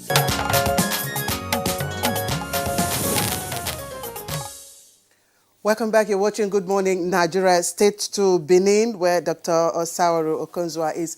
Dr. Okonzwa, now, from all we gather, this administration has, of course, told us its intention of consolidating on, the achievements in the different sectors of the economy that it made promised in 2015. Economy, of course, most fundamental. Now, we've seen, of course, the giant strides, the milestones made in different areas, but some of the indices, development indices, show that there's still much work to be done. For instance, the GDP growth rate is put at 1.9, but we've had several, projections from the different financial institutions, from the central bank to the World Bank and all that, all ranging between 2 and 3, of course, as the government has indicated. We also have employment statistics, unemployment at 23%, up from 18-point-something%. So what tough decisions would you want, the president and his team to take in this next tenure? I think a set of policies that will be citizen-centered. And as a matter of fact, I think this issue of getting preoccupied with GDP is getting discredited now. Most people talk about human development indices now. And to that extent, it's going to be an open thing. It's never going to end. What we need to do is to make sure that we direct the powers of the Nigerian state towards the welfare of the citizens. And as far as the human development indices are concerned, we need to be asking relevant questions. How many of our children are enrolled in school? How many teachers do they have? Do they have enough classrooms? Do they have enough supplies in the class? When the children fall ill, do they have enough healthcare personnel to take care of them? Are pregnant women who are in process of being delivered of babies, do they have enough hands to oversee that process? And so on and so forth. How well fed is the Nigerian? It may appear a kind of pedestrian issue, but these are issues that actually impinge directly on the welfare of the citizens. And so on, of course, talking about employment as well. So a lot of policies can actually be devised, but the ultimate check will be whether those policies are relevant to the welfare of the citizens. So the GDP thing, I think it's high time even our country moved away from there. Most of the international agencies are talking about, UNICEF, WHO, UNDP, and so on, they say move away from all this. How many of us have access to pipe-bomb water? People have been talking about availability of energy in the country. How much of energy do we generate? Even that itself will help the economy if we're very good at it. So it's very difficult to enumerate what we need to do item by item. We just need to make sure that the Nigerian state is actually devoted to the welfare of Nigerians, even while it satisfies the obligations of Nigeria to the outside world as well. So I think that's what I would say in the nutshell, a kind of summary. A mega policy that will help all Nigerians in their different stations. That's actually what we need to focus on. All right, Dr. Kuzu Asawari, thank you very much there. We have tweets that have come in from our viewers, so we'll go through them now and then return to our guests. But Amasi H. Adamu tweets, his own prescription is eradicate two evils in the society, unemployment and poverty. And most importantly, this is the third item now, the system should give a listening ear or equal representation to the indigenous people of the Federal Capital Territory. Okay, now Ashiru Mohammed tweets, a stable electricity will translate to multiplier effect on reducing poverty, unemployment, insecurity, and drive industrialization. Government must do all it takes to ensure mechanized agric for food sufficiency, processing, and export. We must develop solid minerals to reduce reliance on oil. This is from a handle, Omen. It says, sincerity in the implementation of government policies and encouraging entrepreneurs who are the engine room of development and growth. Revive our moribund industries to create wealth. And Dele Jack Solomon tweets, as we go into another 4-year term of this administration, it should no longer be business as usual. The government will need to radically alter its macroeconomic approach, liberalize the economy, and maintain an aggressive business-friendly environment with dogged and proactive security mechanism put in place to incentivize investors to take advantage of Nigeria's economic potentials. And he says, happy Inauguration Day. This is coming from Law Alpha C. Security of life and property of Nigerians and other residents from the hands of terrorists, criminals, and kidnappers should remain a priority agenda for this government. Festus Akimboyewa tweets, Nigerians expect PMB to tackle insecurity headlong and develop the institutions necessary for sustainable economic development in our country. O.T. Zukbea tweets, next 4 years should be geared towards massive infrastructural development and tackling insecurity. It's time the opposition put the country first and help this government achieve her goal. It's time we brought back our lost love like the good old days. Those are the tweets that we are taking in the meantime. Now, if we're not going back to Eagle Square most immediately, we're getting... all right, now we understand our correspondent Ademola Brookslyn Sunday is also at Eagle Square. You can see on the right side of the split screen there, those are live visuals from the Eagle Square. That's the venue of the inauguration. Ademola. Republic of Nigeria for the second time. 4 years ago, the administration promised change of a secured, prosperous and corruption-free nation. And I must tell you that the administration has been able to liberate every community under the grips of insurgency, fights against corruption fully, talking about the full implementation of the Treasury single account. And at the same time, the National Social Investment Program has been able to give relief to unemployed youths and other Nigerians who are less privileged. But to talk more about the achievement of this administration and talking about the next level here, I have a Nigerian who has dedicated himself to come around and see for himself what is happening here. Sir, can you just tell Nigerians your name and your expectations? My name is Godfrey Wabunwa. I'm the chairman of Born Nigeria. Basically, a lot has been done in terms of the security. Especially, I would think one of the areas the federal government has done well is on the TSA. The TSA is one government policy that has brought stability. That is one of the easiest ways that the government has fought corruption. Another area is the Empower. The Empower is something I think that is very great. Also, in terms of security, yes, it's been bad, but government has done a lot. If you look at from where we were in 2015 to now, there have been a lot of improvement. And I think that Buhari as a person, what anybody thinks about him, is an honest person, sincerely. And I think this government has done considerably well. All right, thank you very much. All right, let me just tell you that any moment from now, Mr. President himself, the man full of integrity, the man who Nigerians overwhelmingly voted for, will be coming in. It's back to you. All right, Brookslyn Sunday, thank you very much. Of course, when you're telling us about what happens next time, we'll have a better feel of the ambience at the Eagle Square. Thank you very much. You can see it, and that's on the right side again. Those are some of the dignitaries at the Eagle Square. The stands are, of course, filling up as indicated. I can't quite see from my monitor here, but that looks like the former First Lady, Mrs.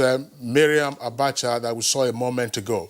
But of course, we're going to get our correspondents to fill us in on some of those details. Now, let's return to our guests in the studios. Malangaba Shehu. Now, a number of the points that have also been articulated by yourself and the other guests, including Chief Michael Ajayi, we can label intergovernmental relations. The president himself has a dim view of his relationship, that's the executive and the legislature at the federal level. That's one thing to worry about. So next 4 years, what should we expect? That's one. Secondly, the relationship between the federal and the state governments. A number of ideas and proposals keep floating at the federal level, cascading them down to the state level and then the local government level. It's a huge challenge. So what should we expect in terms of intergovernmental relations amongst the arms of government and amongst the tiers of government? Well, my sense is that,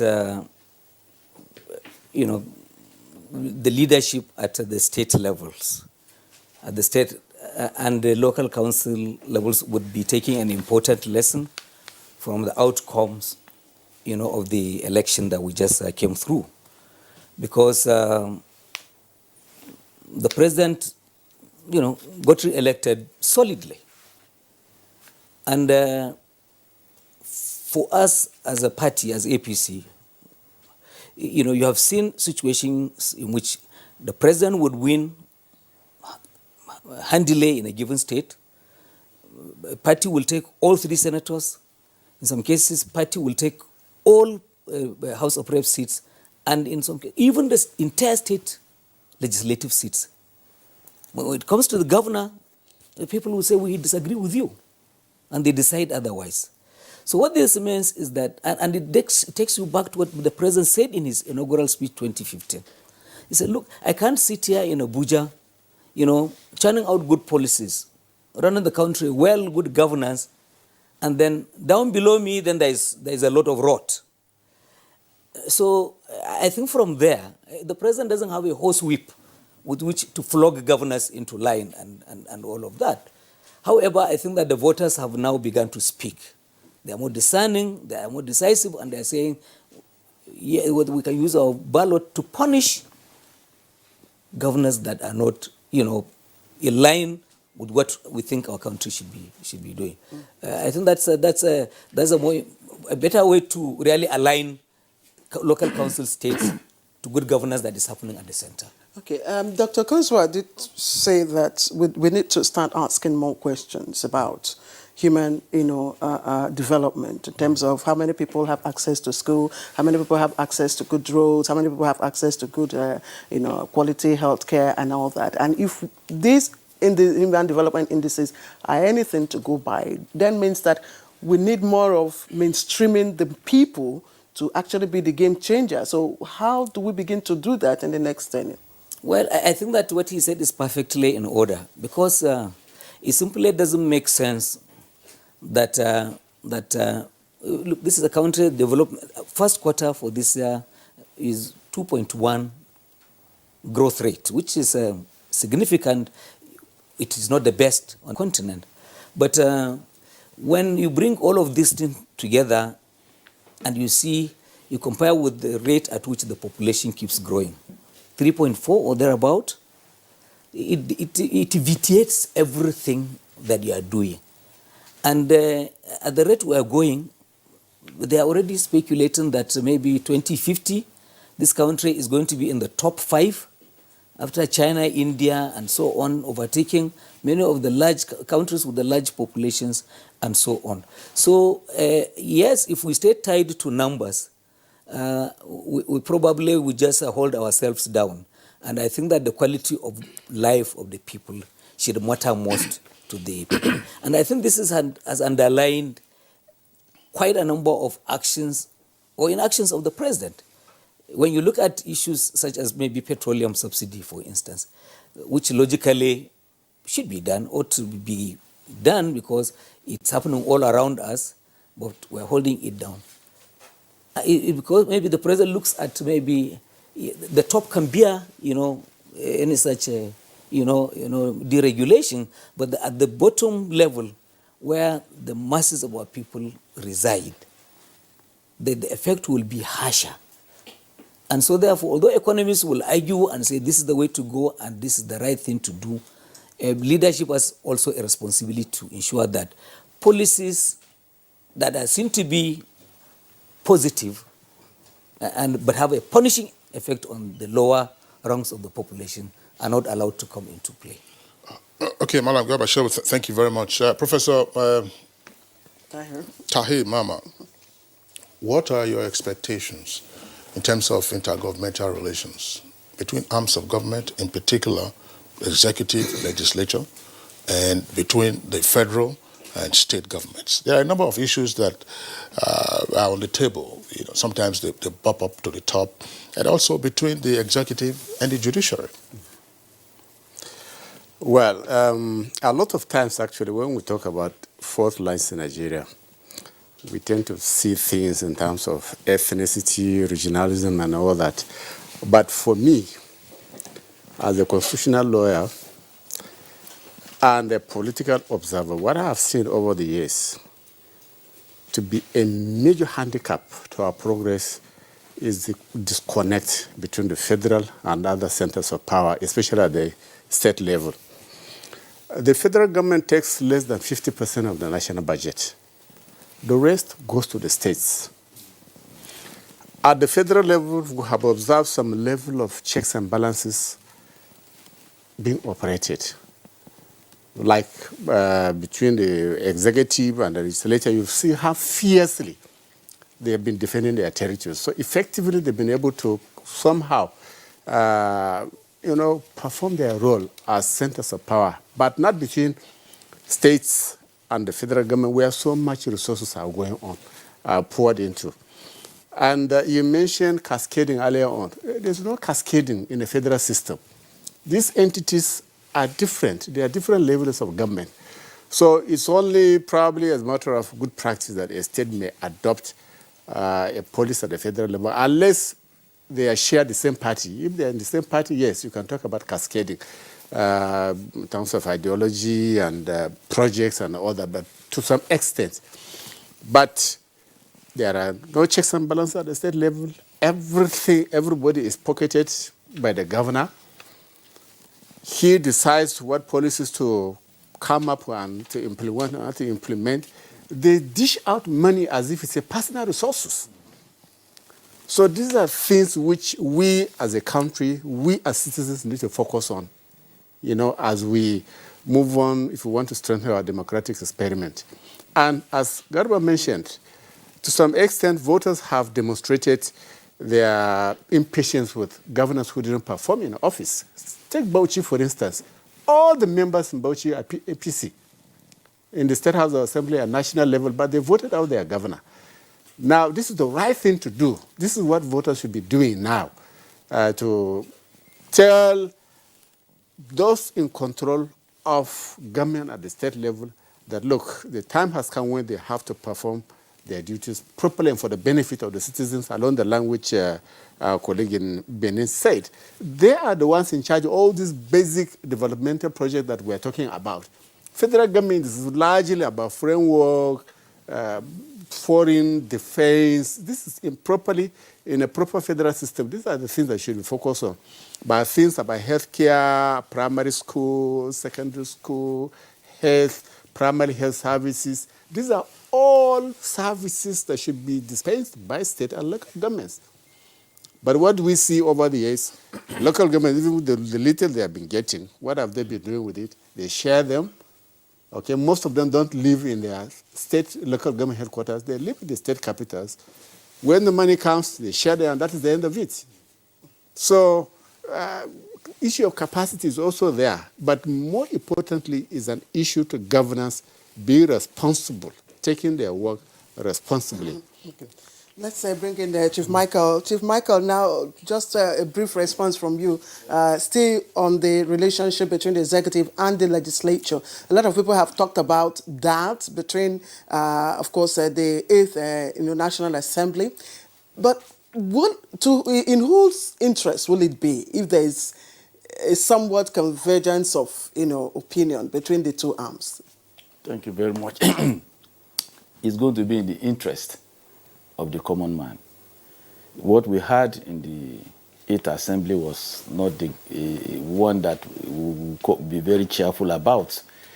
When you have members of your own party becoming an opposition in an assembly, and that is not the best that one will expect. And we expect that the 9th Assembly will not follow the same path that the 8th Assembly members went through. At the end of the day, it was the masses that suffered, because the president and the members of the National Assembly should be on course. It has nothing to do with affecting separation of powers. There's still separation of powers working, but the principle of separation of powers still says that you must talk, you must collaborate in achieving the best for the country. Look at America, for instance. We've had the president inviting members of Congress, headed by Democrats, to his White House, and they had dinner, they had discussion. Look at the budget now. And you know what happened thereafter? Well, let's look at the idea behind it, not what happened thereafter. The idea is that you want a peaceful discussion, a collaborative discussion. That is the fundamental idea. So we should look at the motivating idea. In the case of Nigeria, for instance, we expect that even before a budget is passed, everything had been finished before it went into National Assembly. In a situation whereby a budget was sent into National Assembly in December, and it is coming out at the twilight of the regime, that is not the best. It means that the president and the National Assembly, they are not on the same page.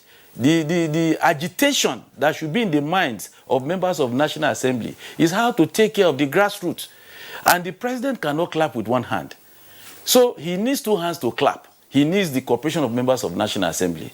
And the National Assembly also needs the cooperation of the president.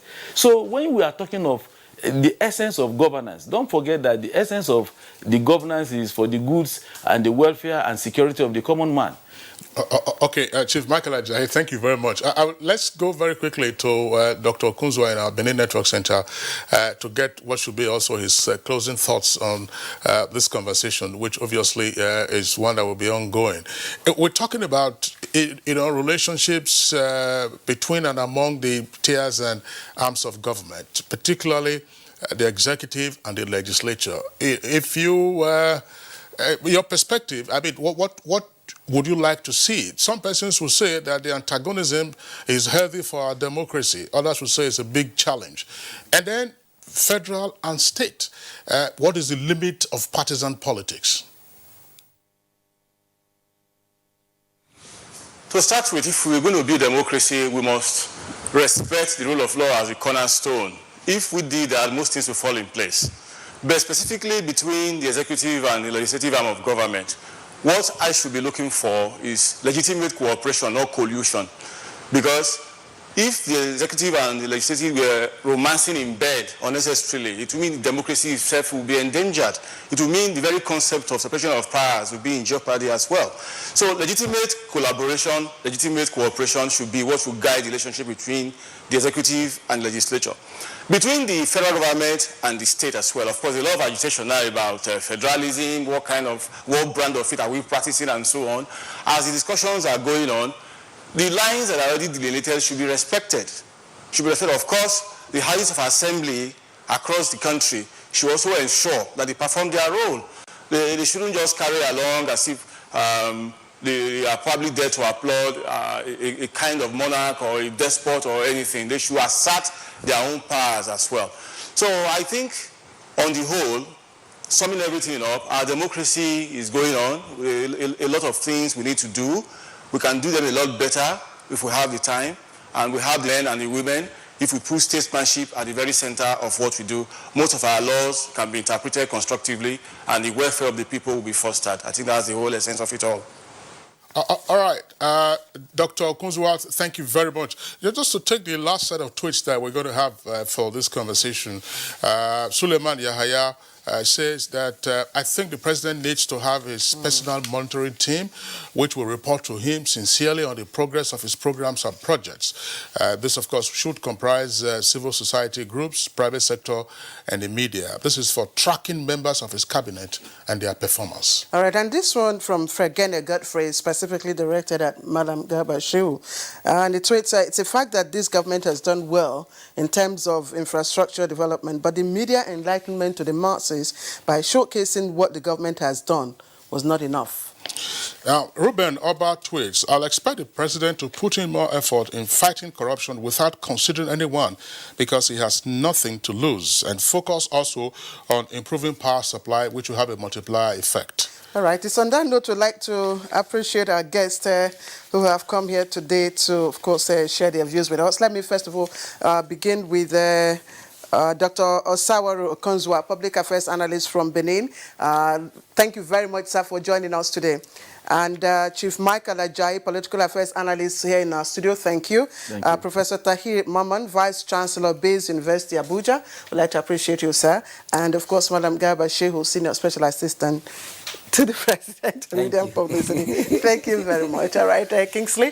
All right, so that does it for us on Good Morning Nigeria today. It's been on the network service of the Nigerian Television Authority. Now, NTA's network service will, of course, be beamed to you the transactions at the Eagle Square, where the inauguration of President Buhari and Vice President Yemi Osinbajo will take place. We have had our correspondents reporting from the Eagle Square, and I'm sure that the live telecast will continue. Stay tuned to the network service of the Nigerian Television Authority. Good Morning Nigeria, of course, returns tomorrow, same time, 7 o'clock in the morning. I'm Kingsley Osadolo. We join Obinio Den right now. Bye-bye. Thank you so much, Kingsley and Claire there from Good Morning Nigeria. It was quite incisive. And President Muhammadu Buhari and Vice President Yemi Osinbajo will be sworn in for a second term of 4 years at the Eagle Square building up now. While the presidential inauguration ceremony is holding in Abuja, it will also take place in 30 states of the Federation, where a large number of the incumbents and few newly elected governors will take out of office at the various state capitals in Nigeria. Well, the Nigerian Television Authority is there to bring you up to speed, minute by minute developments, mostly from the Eagle Square in Abuja. Right here in the studio, I have with me two gentlemen. From my left, I have Dr. Abiodu Adeniyi, Senior Lecturer, Department of Mass Communication, based University Abuja. Thanks for joining us on the inaugural studio. My pleasure. Thanks for having me on. And Dr. Abubakar Umakari, Sociology Department, University of Abuja. It's a pleasure. It's a pleasure. Well, beautiful. Today, inaugural will be the 6th since Nigeria returned to democracy in 1999. The breakdown indicates 1999, 2003, 2007, 2011, 2015, and today, 2019. Interestingly, 2015 came in with a change matter, moving in from transformation agenda into change matter, and for a second term, the president says it is next level agenda. So let's look at this now. A transmission or a metamorphosis from change matter to next level agenda. What do you make of it? Well, I think it's actually important for any serious-minded government, any serious-minded administration to build a philosophy around which they want to govern. And that philosophy is just a way of identifying the body of policies, the body of programs, body of visions and missions around which they want to build their activities. So change falls in that light, just as next level is also falling in that light. Change came against the background of a previous set of administration, a previous set of a certain political party, and they wanted to create a difference, to show the populace, ahead of the election that we are here on a different mission. We are here to probably improve or to probably right the wrongs of the party or the administration that left, that was defeated at the elections. It also came against the background of complaints, against the background of the political process, the campaign process, and it worked well for them in the first instance. And it shows some level of creativity if they think that they need a redefinition of the philosophy around which they are building their programs, which is next level. It doesn't matter what we make of it, but every government, that is concerned about some kind of visioning, some kind of missioning, it's very important for them to have this body of philosophy. So I'm going to say that change was a body of philosophy, just like next level is as well. It would have been very anomalous if in the second term he's still telling us about change. So what are you going to change? Are you going to change the change that you effected in the first instance? So it was also just about, it talks to some sense of creativity, coming up with a different kind of identification, as it were. It's also political branding. Yes. It's also political branding. Let me take on Dr. Somebody said for him it translates or denotes reinforced anti-corruption, reinforced economy, reinforced onslaught against terrorism, and what have you. Do you agree with this? Well, before agreeing or disagreeing, I think it is very important to know that it is usual, it is normal with politics and politicians to play around with words, particularly in terms of sloganeering. Slogans are part of politics, they are part of governance. And if you look at the history of change and next level, as far as the Buhari administration is concerned, they started as the slogan, campaign slogan during the elections. And they are also suggestive of some intentment, what they want to achieve.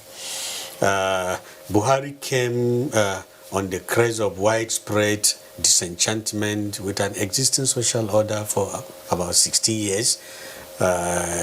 He promised to be different, a departure from the past, and therefore the word change at that period captured the mood of the nation. It was a proper and fit slogan at that time. But now, having been on the saddle for 4 years, of course, again, in keeping with the need for a slogan, he had to invent one, and the most convenient one is next level, which to me suggests that they intend to build upon what they have been doing in the past 4 years. And therefore, if you say, yes, improvement in security, more anti-corruption fight and so on, it could be a definition from that perspective. But by and large, the whole thing dovetails into the usual political slogan, elevated into the governance realm now.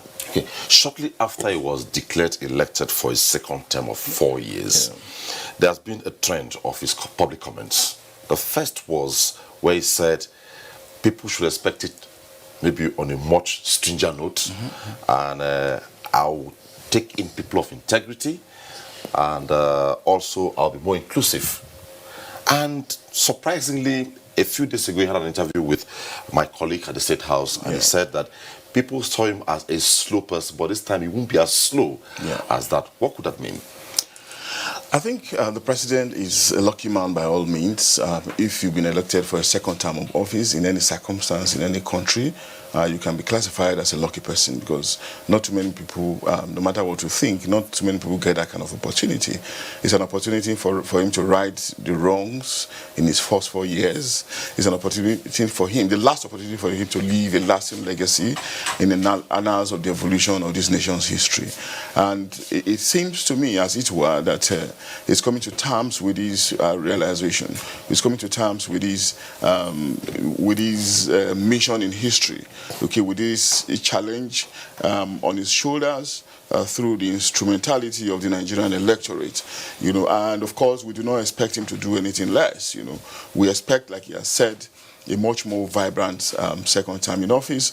We expect much more, competent ministers who will deliver, who will be concerned about performance and not necessarily about patronage, about gratifying sections of the political class also, who will be concerned about delivering the much needed goods at the level of infrastructure, at the level of utilities, and ministers or lieutenants who will be above board, in the use of public resources. Those are the basic things that this country needs, really. It's not about more funds, but it's more about the management, the strategic management of the things that we have.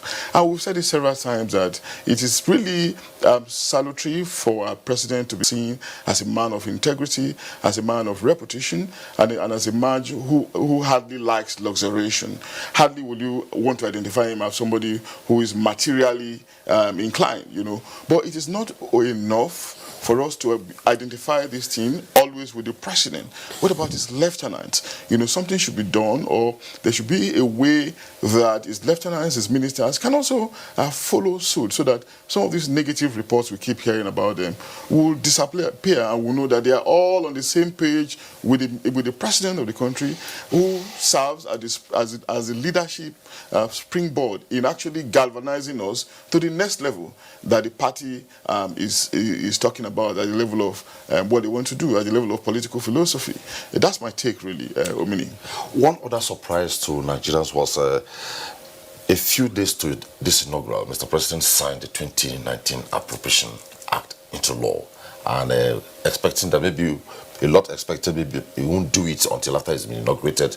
So to a lot of person, media analysis, perspective, permutations, is that, he has set the path ready to take off. I don't think there was any surprise there, because it wouldn't have made any difference if he had waited till his second term begins. Because National Assembly, both chambers of the National Assembly had already passed the budget. It was awaiting assent. And unless if he had intended to withhold the assent, I think the logical thing to do was to sign the budget. And during the budget signing ceremony, he made it very clear that yes, he had some misgivings, and he intends to communicate his misgivings to the new National Assembly. And therefore, to have waited wouldn't have made any sense. A budget is a very important document. It is the totality of what government intends to spend within a fiscal year. And I think the 2018 budget had virtually run its course, and therefore the 2019 budget signing was a very, very important ceremony. But then, I don't know whether there will not be problems with the implementation, particularly since the president had already raised a lot of dust. He accused the National Assembly of unduly, according to him, jacking up the figures, replacing some projects, putting their own, and so on and so forth. And perhaps it may all depend on the willingness and readiness of the 8th National Assembly to effect amendment in the budget. Okay. Well, if you're just joining us, you're onto the network service of the NTA, and it is the 2019 presidential inauguration. We have a full complement of our team at the Eagle Square, where in a matter of minutes we shall be going there for us to see proceedings of the inauguration of Mr. President and the Vice President of the Federal Republic of Nigeria. But we are still here discussing ahead of the inauguration.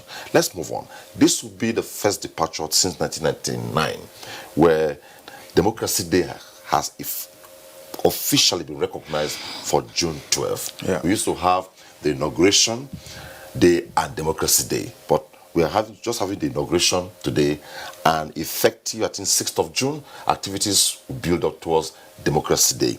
And this has been a thorny issue over time, but President Buhari's administration rested this controversy. Yeah, I think, Obini, it's quite relieving that we have gotten up to this stage, and it's very important we acknowledge the milestone, his achievement in this regard, without necessarily patronizing him, because we know what June 12 means in the history of this country. We remember how an election was held, and it was due the fairest and the freest by not just local but also international observers. And we knew how it was a watershed in the history of this country. It was an experience where we saw a Muslim ticket, an election that moved towards abolishing some of our fault lines, some of the highlights around our fault line, Muslim ticket, winning the presidency or the vice presidency of this country. So assuming that candidate, that person was sworn in, perhaps we would have gone further afield in de-emphasizing the importance of classifiers, ethnicity, religion, tribe, region in this country. But it is what it is, very regrettable. And any administration that has the courage, to recognize that date, should deserve very high level of commendation. And I think that's what President Buhari has done. It is not easy to take this kind of decisions. It needs a lot of courage, because we have had previous administrations before him, about 3 or 4 or 5 of them, but of course, they couldn't look June 12 in the eye and say, I'm recognizing the winner, I'm recognizing those who fought around those time, I'm recognizing the outcome on that date. But he did it. He took the bull by the horn, and he did it. So it's important. That's how nations grow, really, and that's how important dates in annals of nations history are recognized. Some monumental thing will have happened, and you give them their due recognition. Good. That's what we have in Dr. Kari, when Mr. President made this pronouncement, it was within the period we had top flight politicking. People said it was politics. Yet he rested a major controversial matter in Nigeria. Why would it have been politics? Well, you cannot divorce politics from every affair of man. Rather than belabor the issue is politics, it's not politics. let us interrogate the issue itself. But before then again, it bears reiteration that symbolism is very, very important in politics and governance. And certainly, June 12 is one of the most recognized symbols in Nigerian political history. It's very, Would you say it has somehow rested maybe the concern by some persons that a particular section was maligned? On the one hand, but even more than that, it has the recognition of June 12 has rested the issue of which one is superior, June 12 or May 29. And most of us believe it is because of June 12. There was virtually no any political significance associated with May 29, apart from the fact that Abdulsalam Abubakar decided to hand over power on that day. Okay. However, a great event of monumental political significance happened on June 12. And the abortion of the June 12 plunged Nigeria into over a decade of crisis, rigmarole, and so on and so forth. In fact, June 12 had a direct bearing with the assumption of Obasanjo into the presidency on May 29, 1999. And therefore, whichever way you look at it, June 12 in terms of significance is much, much bigger than May 29. And I think that was the issue the declaration rested, and it's very, very important. Okay. Dr. Kari, you used the word symbolism, and I want to take the next discussion from the perspective of symbolism. That's right. If you take a history of Nigeria's democracy, somewhere it was truncated. We had full blast military rule until 1999, and when 1999 came, it was like it didn't work, but successively. But looking back, of all this, we have had only 3 major back-to-back successions. Shagari having a second term swearing in, though it didn't last. Obasanjo having a second term swearing in, and this will be the 3rd civilian swearing in Nigeria that is a second term. What do we make of this? And incidentally, of the 3 major ones, there was called civilian. The next one was Obasanjo, a retired general, and also a retired general who is now a full-blast Democrat. That's right. Omini, you will agree with me that the history of nations is always full of turbulence. History of nations and societies everywhere in the world, you know. And if you look at our own history, our peculiar history, we have moved from slavery to colonialism, and from colonialism we are moved to a long period of military hegemony. And after that one, we have moved to what some people have called a period of civilian parasitism, you know, where we have civilian administrations who are yet to come to terms with their responsibility as leaders, you know, who are failing to understand that they're just there to serve the interest of the majority of people. You know, yes, we have some of them who are credible, who are reputable. Some of them are actually determined, so we cannot tar all of them with the same brush. But the majority of them still need to be talked to. You know, so that's how the history of nations actually is. And in our own case, we had long years of military rule, lasted for decades. You know, so we're just coming out of it. It is not easy. It is a lot of influence for you to wield power for a long time. You know, consciously or unconsciously, you ingrain yourself into the nation's body politic, into the society, into the culture, and it can take time if you want to attempt to change the narrative. You know, it can take time if you want to change how this thing is narrativized. It doesn't come just at dawn, just in one fell swoop like that. The military were influential in the history of this country for a very long time, and we still see it manifesting in a democratic experiment. Of course, President Buhari is about the 2nd military head of state, if I'm not mistaken, civilian military head of state to be reigning. It is understandable. It will take time before they peter out. But it's not to say that we are against their coming into civilian politics. You know, they are Nigerians. They've got the expertise. They've got the experience. Some of them went to the same universities that even the civil populace go to. You know, but we are saying that as an institution that came into a political governance, you know, they are still going to, their effect will still be there until time that is good enough for us to play out the factor of the civil populace. And let's not forget also, in not trying to undermine their influence or their training or their character, in the United States of America at a time until President Obama, most past presidents had one thing or the other to do in the military, because the military is a respectable institution where the training, the discipline is supposed to, is said to be useful for civil governance or for precision and for efficiency and productivity. We cannot deny that of them. But when we're talking about long years of military influence in Nigerian polity, we're only saying it against the regret or against the fact that they wrongly came into civil governance. And because they came into civil governance wrongly, they've taken advantage of that to ingrain themselves into the nation's body politic, which will take time for us to completely get rid of, or it will take time for us to have a balance between those who have been between the military rulers who are moving into politics and those who are ordinarily civilians who are naturally supposed to be the political minded, so to say. Okay.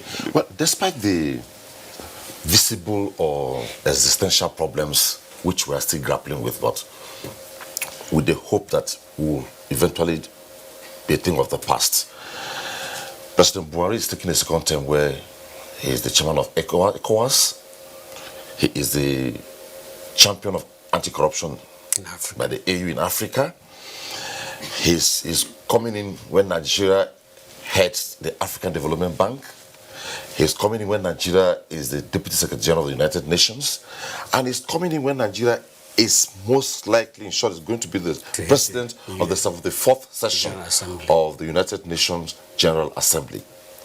Of what significance would it be tied to the sustained democracy in Nigeria? Yeah, I think the most important thing is the fact that in spite of everything, whatever one will say, Nigeria is a great country. All this thing is about Nigeria. It's not even necessarily about Buhari.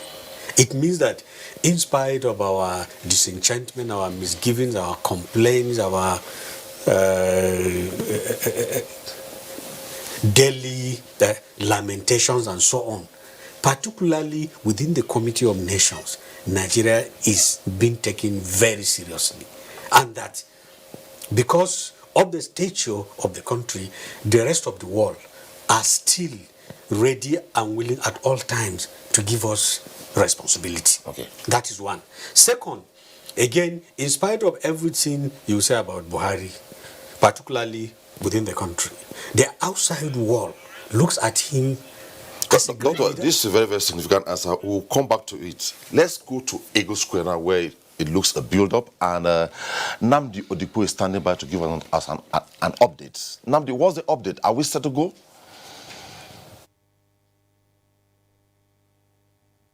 So, it's an epoch-making event. Many years from now, of course, posterity will tell the story of today. Well, this inauguration formally signals the beginning, or rather the takeoff of the next level. Of course, let me just quickly take you back some 4 years back when we had the change agenda, when, of course, the change actually began. Now we're looking forward to the very beginning of the next level. Here at the Eagle Square, it's gradually building to a crescendo. We've had invited guests arrive over time. We've had members of the diplomatic corps arrive. We've had heads of parastatals and government agencies arrive. We just had a couple of minutes ago the arrival. We had the announcement of the arrival of the Chief Justice of Nigeria. In fact, he just arrived a couple of minutes ago and has gone already to take his seat. Earlier on, we saw the arrival of the Chief of Army Staff, who, of course, went and took the salute, and, of course, he is seated right. It's such a calm atmosphere here. Perhaps it's because of the weather which heralded today's event. We do know that the temperature expected somewhat between 31 degrees Celsius. So the environment is quite calm. There are drizzles, slight drizzles, where we expect that it will continue because of the forecast. We hope that these drizzles would amount to showers of blessings for not just for people gathered here, but for Nigerians watching us in the country and of course outside of the country. Back to the Eagle Square. If I'll just ask the camera to tilt a bit to my left, you would see guests seated already waiting for the arrival of I think the next person to arrive would be the Senate President, Speaker and House of Representatives, followed by the Vice President, and of course it will culminate formally with the arrival of the President. There are people already seated, guests, like I said earlier, and of course more of them are still coming in. And getting into here, is quite, I think security is quite adequate and appropriate as it should be. Your checks at more than 3 or 4 entry points before you eventually get to the one that takes you or that brings you finally into the Eagle Square. So security is quite adequate, it's tight. You get a sense of being secured when you're here. Of course, that goes for those who are also seated here. Like I did say, Omini, it's definitely going to be an exciting time.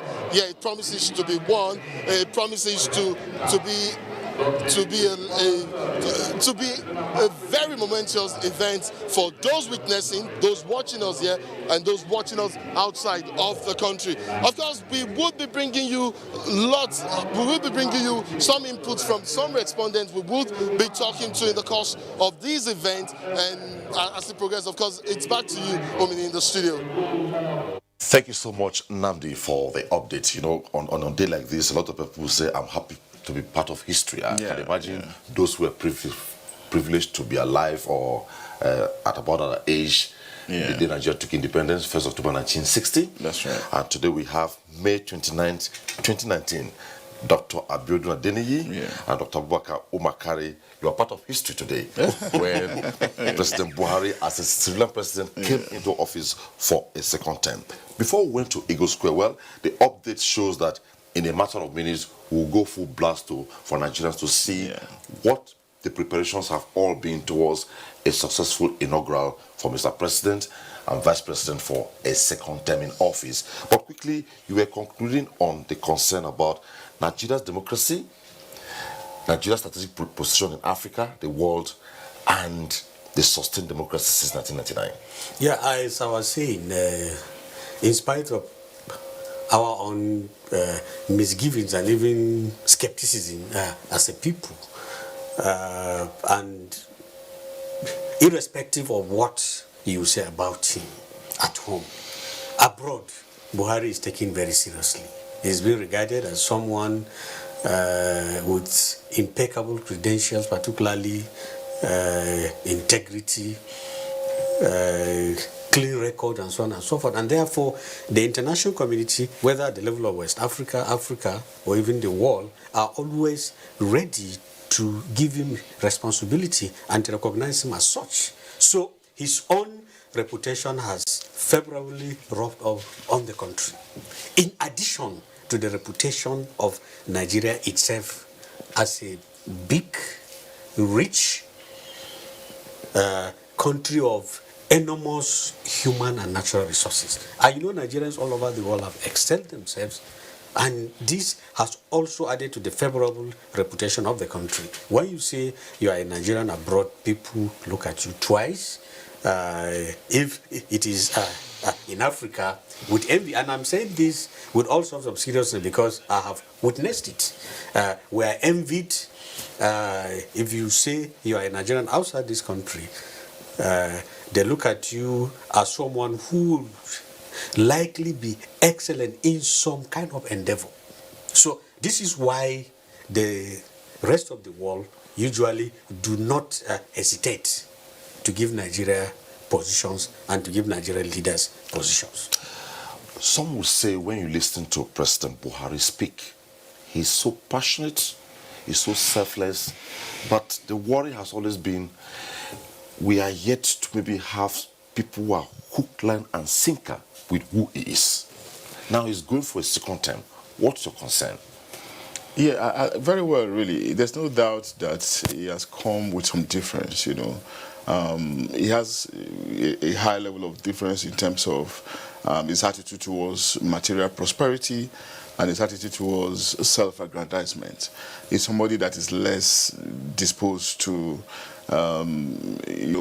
material things like we have seen with some other political leaders, in the past. This is very obvious. Not too many properties can be associated with him, like some others. We have stories of people owning mansions, castles on hilltops all over the place. I'm not sure we've been able to identify one with Buhari, and it's not likely that we're going to identify one with him in the future, given his pedigree. And this is not to say we're patronizing him. We have also seen again how he declared his asset before the Code of Conduct. Yes, we are not privy to the details, but it's okay for him to even have made it public that, look, I have come declaring my assets and I'm preparing for people who want to check me in 2023. For a president, somebody who is not obliged to do that, to come saying all these things, means that he has some level of confidence in himself. This is really gratifying. This is very good for a kind of system where corruption, where material acquisition, where people hardly regard you if your level of income, your level of wealth is insignificant, where people thrive on you because they can buy their way through processes and procedures. It's very good for us to have a leader who is riding against these tides. Very salutary. I'm coming to mean. Yes. I'm going to make. Let me just conclude very quickly. Let's go because Eagle Square is waiting for us. Okay. A lot of Nigerians are very anxious to see what's happening there.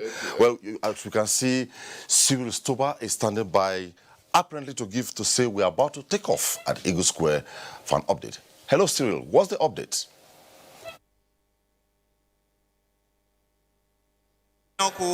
Distinguished Senate. Then expectations, so many expectations, but we'll get to that in just a moment. Of course, a sneak view of what's been happening here as events unfold here. But it just looks like yesterday that we were gathered at the same ground to inaugurate Muhammadu Buhari as the president of Nigeria. But it's actually 4 years ago. A similar ceremony is going to take place here today.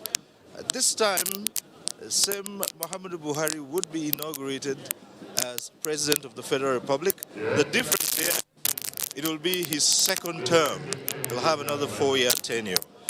You already know by now that a number of those who are key to this ceremony have arrived. I'm speaking of the acting Chief Justice of Nigeria, who will be administering. Some slight technical issues there. We'll return to Cyril as soon as that is sorted out.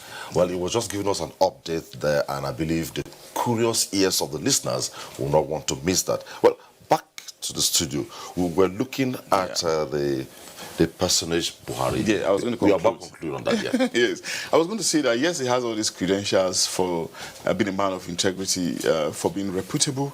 And it's not just about mouthing these things. We've seen it in his lifestyle, in his pattern, austere lifestyle. We know his place in casino. We can see him with so much of... and he's held very important positions in the past. You can't associate him with maybe chairing one multi-billion-dollar company or something like that. But it is not enough, Omini. The point, my argument is that let this be like a destination. Let these attributes galvanize us towards a better destination at the level of management of resources and at the level of our values and virtues. Our values and virtues are so perverted. We worship wealth in this country. And when we have a president who is not disposed to these things, let it rub off. The nation should be able to harness this reputation that we attribute to the president. We should harness it, use it as a lesson, okay, so that to bring about much needed change in our value system. We're not seeing this happen. perhaps in the next 4 years, the president should pay attention to this and be much more concerned about getting more people, to follow, to ape and idolize his lifestyle. He has achieved so much in life, but yet you cannot say that he's a multi-billionaire or that he has acquired so much wealth, because if he has, the evidence will be there. Those who have achieved it, those who have acquired this wealth, we see it around them, and they cannot, no matter how long they hide it, it will get revealed at some point in time. But in his own case, you cannot attribute some of these things to him. But we are saying that it is not enough for us to be able to identify the president with these attributes. He needs to be able to get people around him, or maybe the nation as a whole, to believe in this dematerialization of our lifestyle, of our value system, improving our value system, away from worshipping wealth. Because that's part of a problem as a nation, when the political class or people, the elites with money, splash wealth, and those who are not opportune are not even able to feed. It leads to a different kind of criminal acts like we're seeing in kidnapping and all of that across the country. That's the challenge to him, Obini, in the next 4 years. Well, it's the countdown, and a matter of seconds or minutes, we'll return back to Eagle Square. But from what Dr. Adeniyi said, could it be ditto for the same at the state level? On the 27th of May, President Buhari picked his Code of Conduct Asset Declaration form. On the 28th of May, he submitted a completed Asset Declaration form. And by the records, by this morning, it says there are no new houses, no new bank accounts at home and abroad, and there are no new shares acquired. Right. Now, can we say at the state as we speak, across 30 states, same ceremony is taking place at the state capitals? How many of those returning governors or new elected governors have declared their asset already, like Mr. President has done? Well, I'm quite tempted to throw the question back at you. Because, to be frank, we are yet to hear of any governor. Okay. Oh, perhaps there are quite a few. Maybe they have not made it public yes, yet. it has not been publicized. But if we are to follow patterns and trends, I doubt if we'll have a significant number. Most of them, what they always do is to hide things about themselves and then leave us to begin to speculate. I thought we should be wearing the toga of the next level agenda. Yes, and wearing then the toga of the next level agenda. So that is one of the major challenges of the next level agenda, because it has yet to trickle down even within the members of the APC, even perhaps within the members of the presidential villa. So for now, the philosophy of the next level seems to reside solely with the president, and perhaps the vice president. Yes, and perhaps the vice president. And it will not make any sense until and unless it trickles down. Thank you. Unless it is imbibed and embraced and then practiced by everybody, governors, ministers, board members, and indeed all Nigerians. Because the next level is an opportunity, not necessarily for Buhari and for his government, but even for the generality of Nigerians to elevate the country to another step. And this thing ought to go beyond mere sloganeering, because we certainly need to get to the next level of security, next level of infrastructure, next level of education, health, and so on and so forth, beyond what is obtained now. Many of them have been afflicted either with inertia, with crises, with insufficiency, and so on and so forth. And therefore, we should go to the next level. But this next level will only make sense if and when it is a general thing. Yeah, it is not just a Buhari thing, or it is not just an Aswa Villa thing. Okay.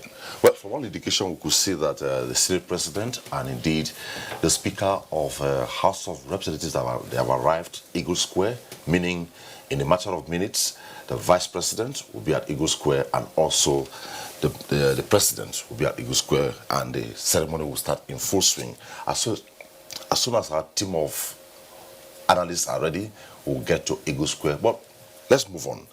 In 2015, at some point, Mr. President said he was overwhelmed by the huge expectation by Nigerians on him to deliver maybe the rot Nigeria suffered for 16 years in a space of between 1 to 4 years.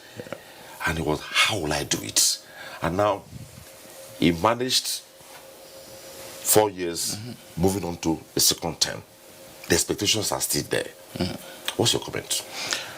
Omini, you agree with me that there are different ways in which leadership is understood the world over.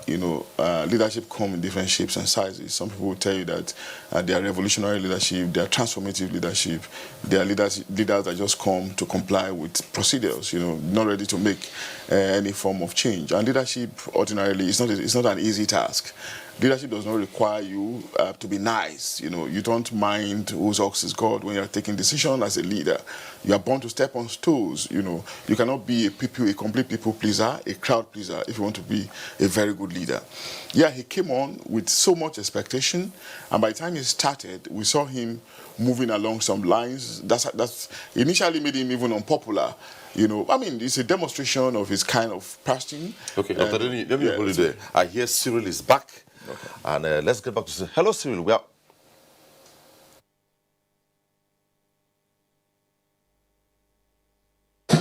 Thank you very much, Ominiuden. I am trusting that this time around you can hear me loud and clear. Well, just before the initial glitch there, I was saying that it seems like yesterday that we were gathered here at the same ground to witness the inauguration of Muhammadu Buhari as President of the Federal Republic of Nigeria. But actually it's 4 years down the line. A similar ceremony that took place in 2015 will be unfolding here today. This time the difference will be that Muhammadu Buhari will be taking oath as President for a second term. This will be a second tenure of another 4 years. Well, I know that you've already seen bits of what's happening here at Eagle Square. Of course, the NTA has been bringing to you a sneak preview of events here at Eagle Square. But in a short while from now, the main reason we gathered here will unfold. Expectations are high, but we'll get to those in just a moment. Those who are directly concerned with today's ceremony are already in place. A short while ago, the acting Chief Justice of Nigeria arrived. Of course, you do know that he will be administering the oath of office. Shortly after that, both the President of the Senate and the Speaker of the House of Representatives also arrived here. In the program, the next who would be arriving would of course be the Vice President, and shortly afterwards the President himself would appear, and that would lead to the official commencement of the ceremony.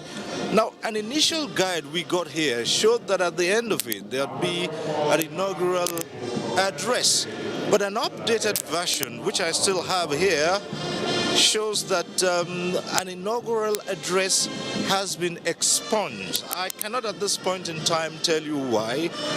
Probably there are other adjustments that have been made. But as we go on bringing you live coverage of the events here at Eagle Square in Abuja, we'll keep you abreast of whatever changes that have been made. We'll also keep you abreast of happenings here.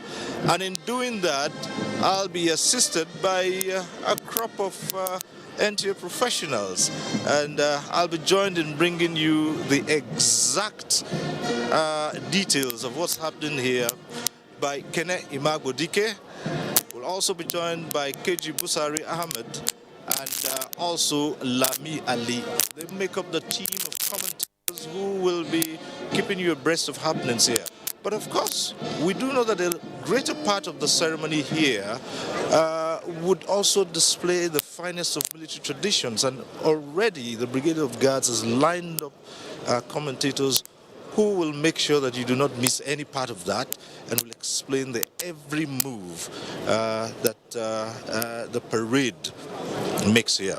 But back to the present, it is going to be the inauguration of the president for his second term in office, and I do assure you that there will be no dull moment from Eagle Square as we continue to bring you details of what's happening here on Africa's largest TV network, the NTA.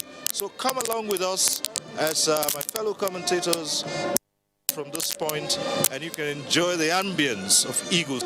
Any moment from now, the Vice President will be here at the Eagle Square, and his arrival will be followed by President Buhari, who will be inaugurated.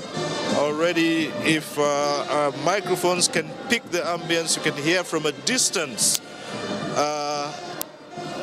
the security sirens heralding the arrival of the Vice President. So from this point in time, we'll just ask you to sit back and enjoy the best of Eagle Square, the inauguration of the President. Thank you, Cyril, for the updates. Like I said, Dr. Adeniyi and Kari are so privileged and excited to be part of history, even if some of us are not privileged to be alive when Nigeria became independent 1st October 1960. Well, in a matter of minutes, we'll return back to Eagle Square for us to view what transpires there. But Cyril gave us a fundamental information there that the inaugural address has for now been expunged from the program. We hope maybe that could be one of the surprises we're going to get today, and that will be the history we're going to create today. Yeah, and that would be quite unusual, you know. Very unusual. Very unusual. Because all over after the inauguration, everything ends, no speech from Mr. President. All over the world, the inaugural address is one of the key highlights. Yeah. Well, you know, Cyril said there, it's been expunged, but as events unfold, we'll get to know whether it will be restored or not. So we have been kept on the edge. And I know somehow, someday, even if not today, there will be inaugural address. Maybe it will be one of the things that have been shifted. Okay, from the signals, I think we need to get back to Eagle Square. I can see the Vice President has arrived, and so we'll get back to Eagle Square. Let's get the ambience of what's happening there.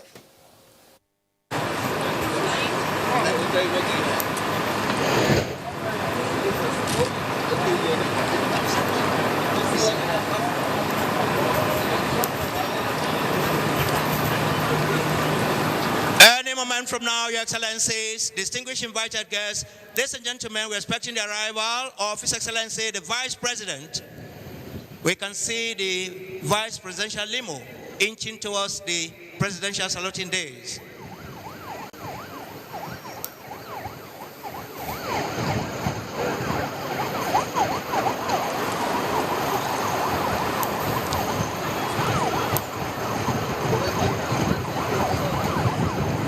This is announcing the arrival of the Vice President of Nigeria, His Excellency Professor Yemi Osinbajo, Grand Commander of the Order of the Niger, Senior Advocate of Nigeria, accompanied by his amiable wife, Her Excellency Mrs.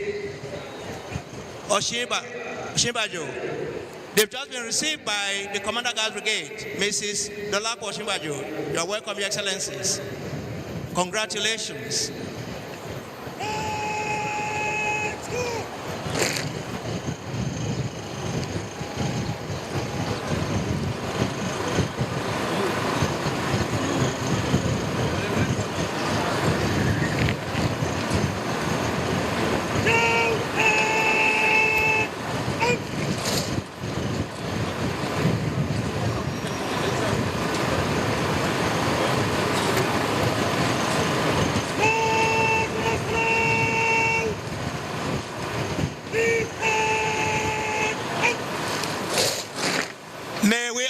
Rise wherever you're seated within the Eagle Square, please. Officers, warrant officers in uniform should salute. Thank you.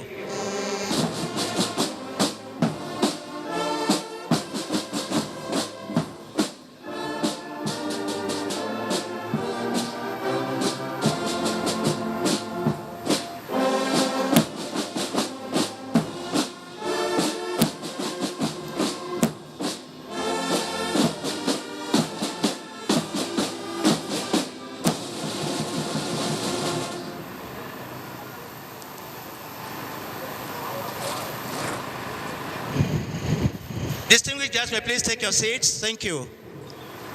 Thank you.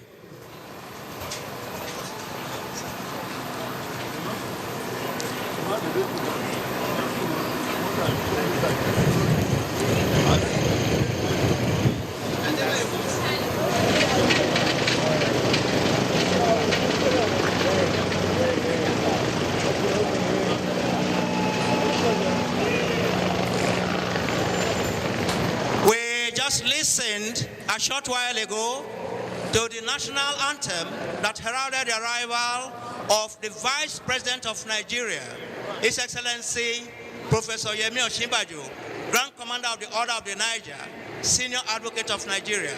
Your Excellency, you're heartily welcome. We also want to heartily welcome Her Excellency, the spouse of the Vice President, Mrs. Dolapo Osinbajo. Your Excellency, you're heartily welcome. Please, once again, climaxing the arrivals for this epoch-making, very, very significant milestone in the annals of our great nation, Nigeria, will be the arrival of the special guest of honor, the Reviewing Officer, President, Commander-in-Chief of the Armed Forces of the Federal Republic of Nigeria, His Excellency Muhammadu Buhari, Grand Commander of the Order of the Federal Republic. Please, when the band on parade renders the national anthem in absolute deference to his most exalted offices and his very, very, very distinguished personage, we are all please expected to rise. Officers, warrant officers in uniform should salute. Thank you. At this juncture, Your Excellencies, I'll take a quick look at the award-winning folk music artist who will sing the national anthem along with the mass band on parade when His Excellency arrives. While we await the arrival of the special guest of honor, we want to briefly meet the award-winning and folk music artist, simply known as Ronti. Her stage name, she is Mrs. Ronti Ihimoya. Prior to this time, she had a stint as a chemical engineer in the United States before her musical journey led her to perform across Austria, Italy, North America, and now back home in Nigeria. In 2016, her debut folk recording, Iwekiko, won the award for the Best Alternative Music Video at the Nigerian Music Video Award. Mrs. Ronti Ihimoye will sing the national anthem along with the mass band on parade. At this juncture, the microphone swings over to my colleague at the announcer's desk here, Captain Haruna Tagwai. Captain Tagwai, please. Thank you, Major Paul Abara, retired. Your Excellencies, most distinguished invited guests, captains of industries, members of the diplomatic corps, ladies and gentlemen. May I quickly give a brief resume of the mounted troops that will escort His Excellency, the Commander-in-Chief of the Armed Forces, Federal Republic of Nigeria, President Muhammadu Buhari, into the Eagle Square. The mounted Presidential Guard troops being provided by the Nigeria Police was established in July 1961. It's responsible for the provision of full ceremonial escort on horses for the President, Commander-in-Chief of the Armed Forces, Federal Republic of Nigeria, and other visiting head of states. Also, the Reviewing Officer will be ushered into the Eagle Square by the Nigerian Police Mounted Troops and the Guards Brigade Bagpipers.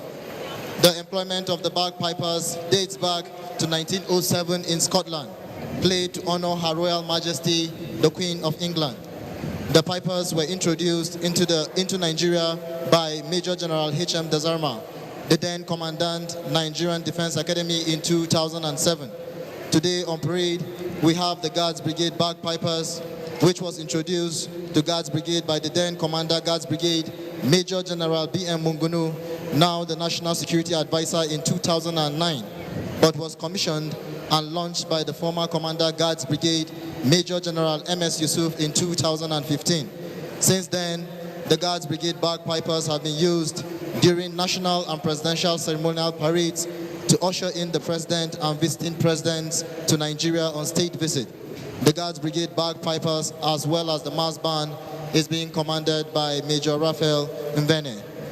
Your Excellencies, most distinguished invited guests, captains of industries, members of the diplomatic corps, Your Royal Highnesses, ladies and gentlemen, may I now hand over the microphone to Ebere Young for the acknowledgement of some dignitaries. And so, Your Excellencies, distinguished ladies and gentlemen, It is important we get to know a little bit about this woman, the very first female chief registrar, the first woman that will be undertaking this very special national assignment. Hajia Hadizatu Wani Mustafa was born on the 8th of August 1961 in Gwozo, Borno State. She has a Bachelor of Law degree from University of Maiduguri in 1984, attended the Nigerian Law School, Lagos, 1985, and after her National Youth Corps in 1986, she joined the Borno State Ministry of Justice, and in 1987 as Chief Counsel 2, and rose to become the State Counsel 1 in 1990. She was Senior State Counsel in 1993, Assistant Director in 1996, Acting Director, Citizens' Rights Department, 1999. Hajia Hadizatu was the Chief Enterprise Officer in Bureau of Public Enterprise, Abuja in 2000. She became Acting Director of Public Prosecution in Borno State Ministry of Justice 2004, and later Senior Special Assistant and Administration to the Governor. In 2007, she was appointed Director of Legal Services in Borno State Independent Electoral Commission. She joined the Sharia Court of Appeal in the Federal Capital Territory in 2011 as Deputy Chief Registrar, and was appointed Chief Registrar of the Supreme Court of Nigeria 31st May 2017. Your Excellencies, distinguished ladies and gentlemen, history is indeed being made today as Hajia Hadizatu Uwani Mustafa is the first female Chief Registrar to perform this noble national assignment.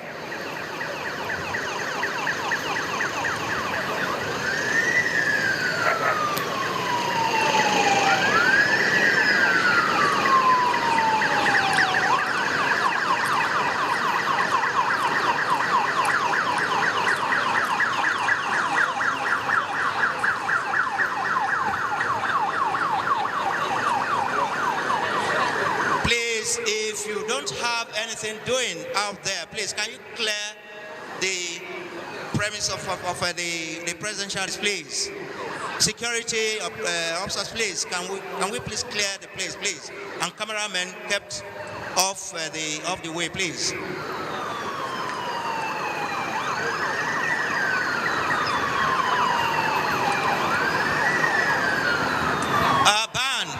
Musical interlude, well respect the arrival of the special guest of honor, please. Band, thank you.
Hey, Silence.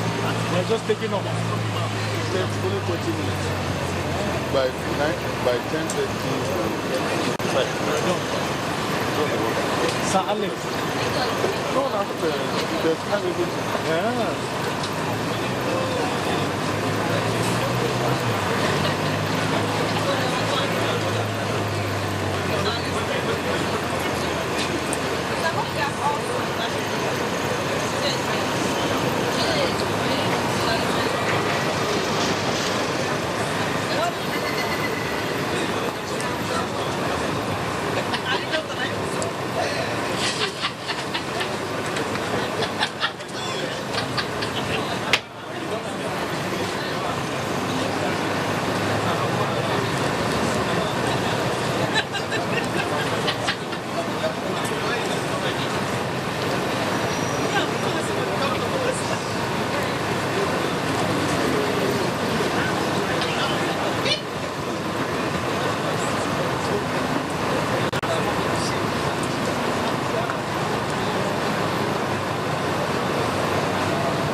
Excellencies, very senior military officers, both serving and retired, most distinguished invited guests, ladies and gentlemen, to the far left of the presidential dais, we can see the presidential limo sandwiched by the bagpipers, inching steadily and slowly towards the presidential dais,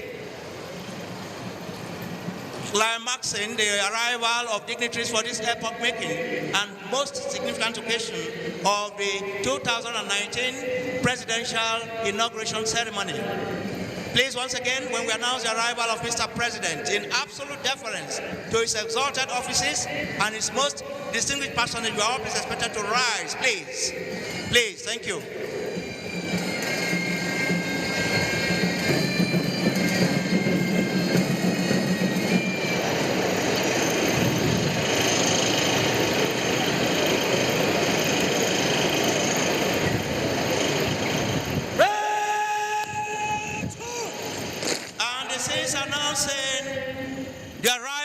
The special guest of honor, the reviewing officer, President, Commander-in-Chief of the Armed Forces of the Federal Republic of Nigeria, His Excellency Muhammadu Buhari, Grand Commander of the Order of the Federal Republic, just been received there by the Commander Guards Brigade.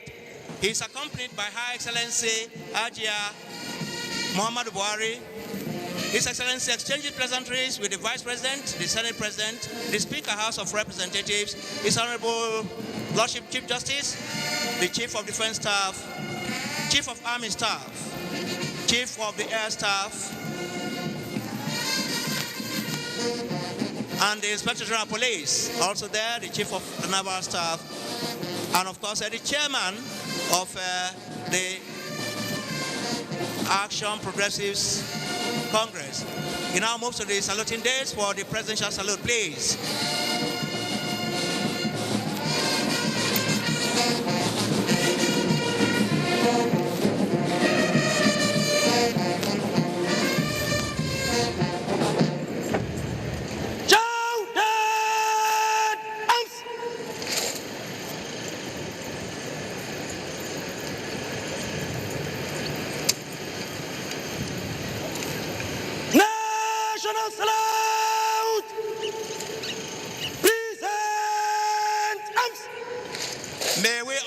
Rise wherever you are seated, please. Officers, warrant officers in uniform should salute. Thank you.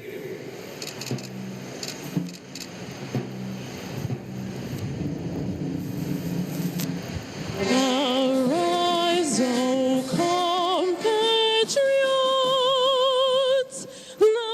Nigeria's call obey,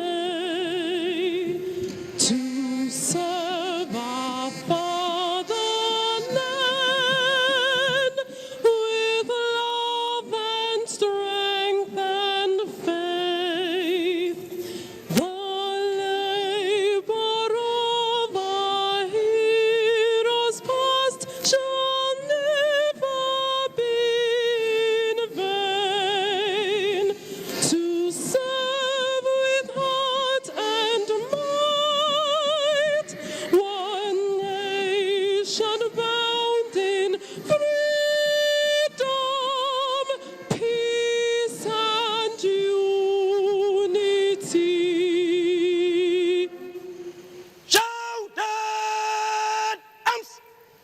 Distinguished guests may please take our seats, please. Thank you.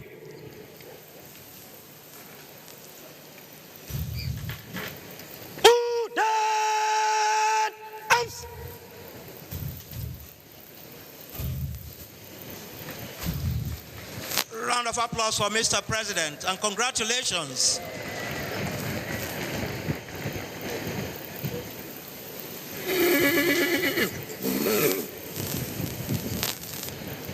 Resplendent in his presidential attire there. Congratulations, Your Excellency.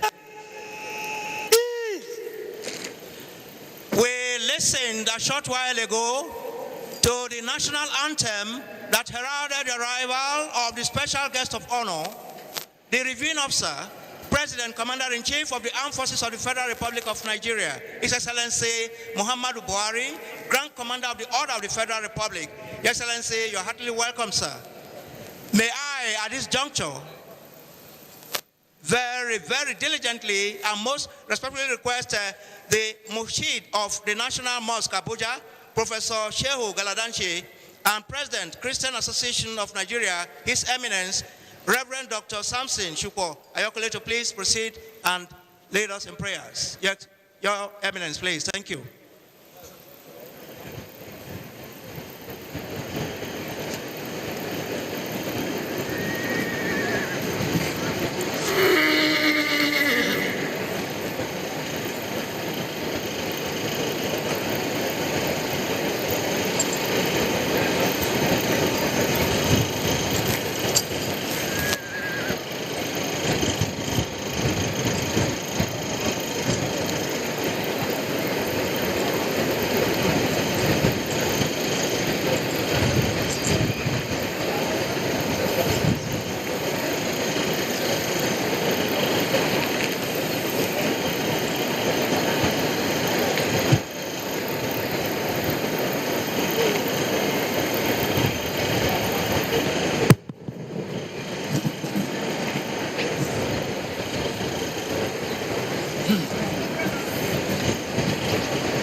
بسم الله الرحمن الرحيم الحمد لله رب العالمين. In the name of Allah, most gracious, most merciful. Praise be to Allah, the Lord of the world, most gracious, most merciful, sovereign of the day of judgment. It is you and you alone that we worship. And you alone we ask for help. May the blessings of Allah continue to be upon his messenger, his servant, Muhammad sallallahu alayhi wa sallam, the leader of all prophets and messengers of Allah, and also upon his family, his companions, and all those that follow his guidance until the day of judgment. We thank Allah, the Most High, for bringing us to this day, the 29th of May, 2019. This day is a very special and remarkable day in the history of this nation, because it is the day when His Excellency President Muhammad Buhari and the Vice President Professor Yemi Osinbajo are taking oath for the second tenure of their democratically elected government. We pray that Allah, the Most High, who gives power to whom He wishes, to bless our President and the Vice President. In chapter 3, verses 26 of Al-Quran Al-Kareem, Allah the Most High says,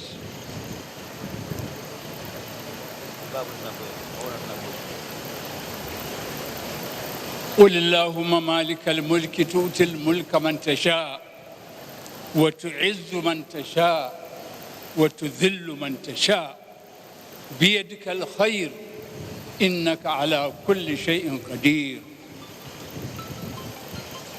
Say, O Allah, owner of the power, you give power to whom you will, and you take power away from whom you will.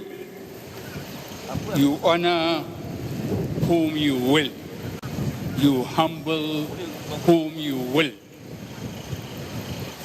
We pray that God will continue to give President Muhammad Buhari good and sound health and long life, and continue to give him more wisdom, more courage, and more determination, so that he will continue to lead us and bring more development and prosperity to this country and take us to the second level, to the next level. This country is still facing a number of challenges: security challenges, political, economic, and social challenges. May God help this country to deal decisively with all these challenges and find a lasting solution to them. May Allah continue to unite this country, bring peace, harmony, stability, tranquility, and prosperity to this country. ربنا ظلمنا أنفسنا وإن لم تغفر لنا وترحمنا لنكونن من الخاسرين. اللهم آمنا في أوطاننا وانصرنا على أعدائنا وأعدائك وعلى الإرهابيين كلهم أجمعين إنك على كل شيء قدير وبالإجابة جدير. اللهم احفظ بلادنا وسائر بلاد المسلمين من كل سوء ومكروه. وآخر دعوانا أن الحمد لله رب العالمين. السلام عليكم.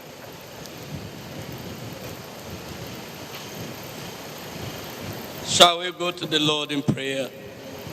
Eternal and everlasting Father, this is the day that you have made. We will rejoice and be glad in it. Thank you for bringing Nigeria to this day, an epoch-making day, a watershed in the history of our nation. Thank you because, Lord God, you did not allow the last elections to consume us or destroy our nation. Everlasting Father, since it has pleased thee to bring us to this day, to inaugurate for the second term the President of the Federal Republic of Nigeria, Muhammadu Buhari, and Professor Yemi Osinbajo. We pray, Eternal Father, that your abiding presence will be more visible in their lives and their activities. All that you will call them to do will proceed from you, and your grace will be sufficient for them to lead us through in the name of Jesus Christ. Everlasting living Father, who can lead a great people of yours like Nigeria, except you are with him.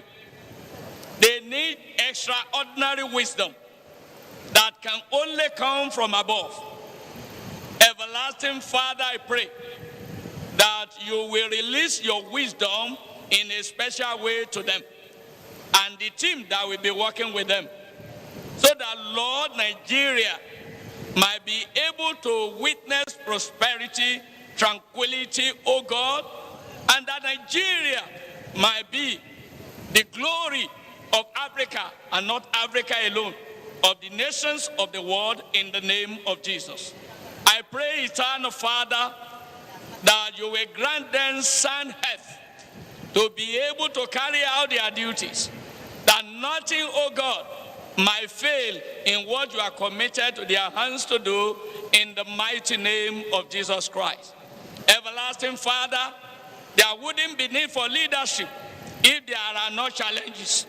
Everlasting God, we pray that you will give them the ability, the boldness, the grace, the audacity to face all the challenges in your name and in your power, and to lead us, oh God, to our paradise, that we might be able to rejoice in you, in the name of Jesus Christ. In this second time, oh God, we pray that the joy of Nigerians shall know no bounds, in the mighty name of Jesus Christ. Living Father, once again, we pray your peace will prevail in this country. Nigeria will not break into pieces. After a time, oh God, the Bible records that you gave David peace on every side in his rule over the people of Israel. Living Father, I pray that in this second term, you will give our rulers peace over Nigeria, in the name of Jesus Christ. All the challenges will become things of the past, in the name of Jesus Christ. Thank you, Father, because Nigeria shall rise above all the challenges, and your grace shall be more evident. Thank you, Father. Blessed be thy name. Nigeria will not fail. Nigeria will not break. Nigeria will be stronger than ever before. Love will flow. Grace will flow. Oh God, there will be abundance of every good thing in this land, so that many might love to come here and dwell here. To you be praises, to you be adoration. Take absolute control of every aspect of this inauguration, so that after we have ended all things, we might give glory to your name. Thank you, Father. In Jesus' mighty name we are praying. Amen. Thank you. The Mujahid of National Mosque Abuja, Professor Shehu Galadanshi, and President, Christian Association of Nigeria, His Eminence, Reverend Dr. Samson Chukwu Ayokule. The prayer session just taken there. Your Excellency, the special guest of honor, Reviewing Officer, President, Commander-in-Chief of the Armed Forces of the Federal Republic of Nigeria, His Excellency Muhammadu Buhari, GCFR, Your Excellencies, most distinguished invited guests, ladies and gentlemen, we now want to go into the next session. Actually, the reason we are all here in the Eagle Square, Abuja, may I, at this juncture, very diligently and most respectfully request the Chief Registrar of the Supreme Court of Nigeria, Ajia Hadizatu Uwani Mustafa, please take position and take us through the next session. Ajia, please. Thank you.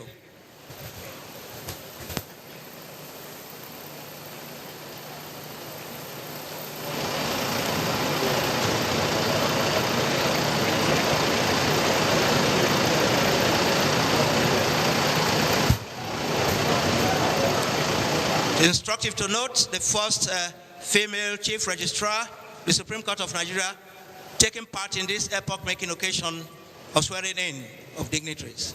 Congratulations, madam.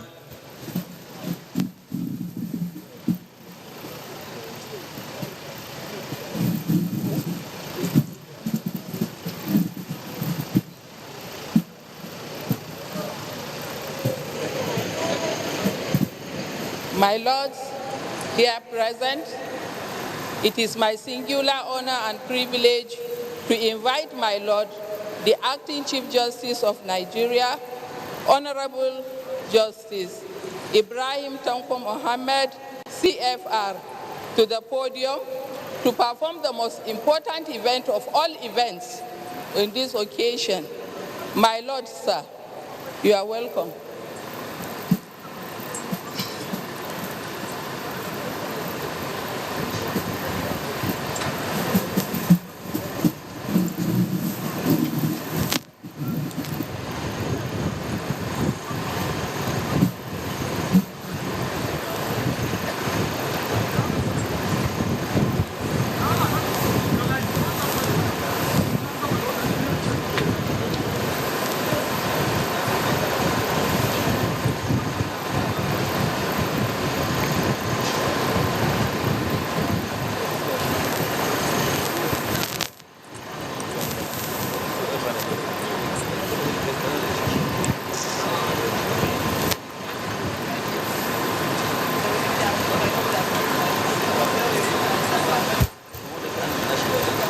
His Lordship, the Acting Chief Justice of Nigeria, takes his seat, may I, at this juncture, very diligently and most respectfully request the Vice President of Nigeria, His Excellency Professor Yemi Osinbajo, GCON, SAN, accompanied by his amiable spouse, Her Excellency Dolapo Osinbajo, to the President for the saluting, the oath-taking ceremony, please. Thank you.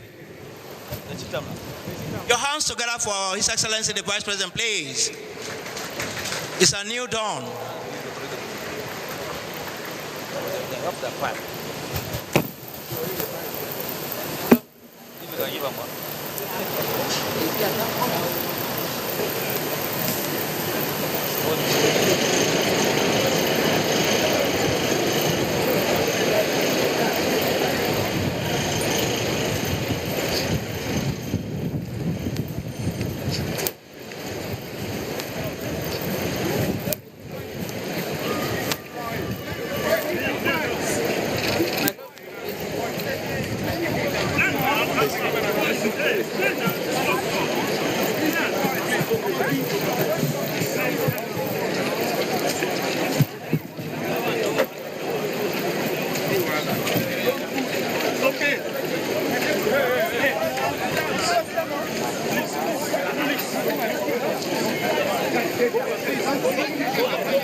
So you repeat after me. I, Yemi Osinbajo, Yemi Osinbajo, do solemnly swear that I will be faithful and bear true allegiance to the Federal Republic of Nigeria, and that I will preserve, protect, and defend the Constitution of the Federal Republic of Nigeria. So help me God.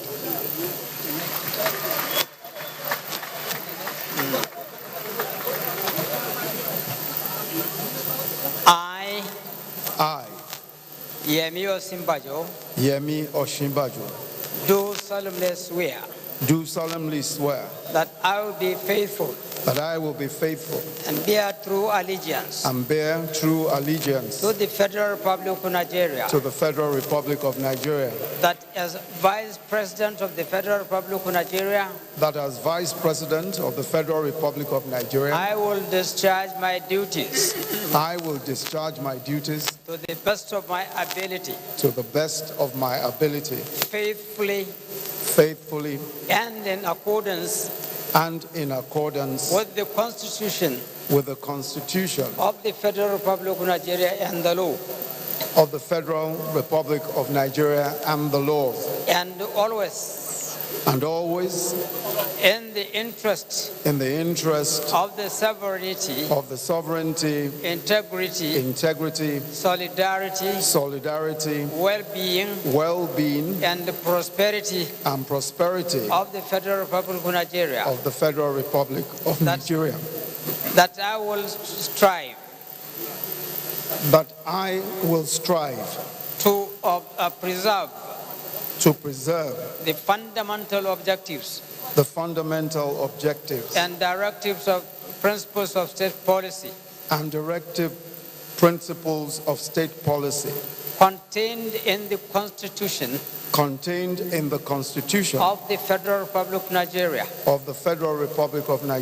that I will not allow my personal interest to influence my official conduct, my official decisions, that I will, to the best of my ability, preserve, protect, and defend the Constitution of the Federal Republic of Nigeria. That I will abide by the code of conduct contained in the fifth schedule to the Constitution of the Federal Republic of Nigeria. That in all circumstances I will do right to all manner of people according to law without fear or favor, affection or ill will, that I will not directly or indirectly communicate or reveal to any person any matter which shall be brought under my consideration or shall become known to me as Vice President of the Federal Republic of Nigeria. Except as may be required for the due discharge of my duties as Vice President. So help me God.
Congratulations. I wish you all the best. Can we please put our hands together resoundingly for His Excellency the Vice President after the oath-taking and signing ceremony there. His Excellency Professor Yemi Osinbajo, GCON, SAN, accompanied by his amiable spouse, Her Excellency Mrs. Dolapo Osinbajo. Your hands together for him, please. A significant milestone in the annals of our great nation, Nigeria. Very unique, historic occasion. Your Excellency, you're heartily welcome, sir. Her Excellency, you're heartily welcome, madam.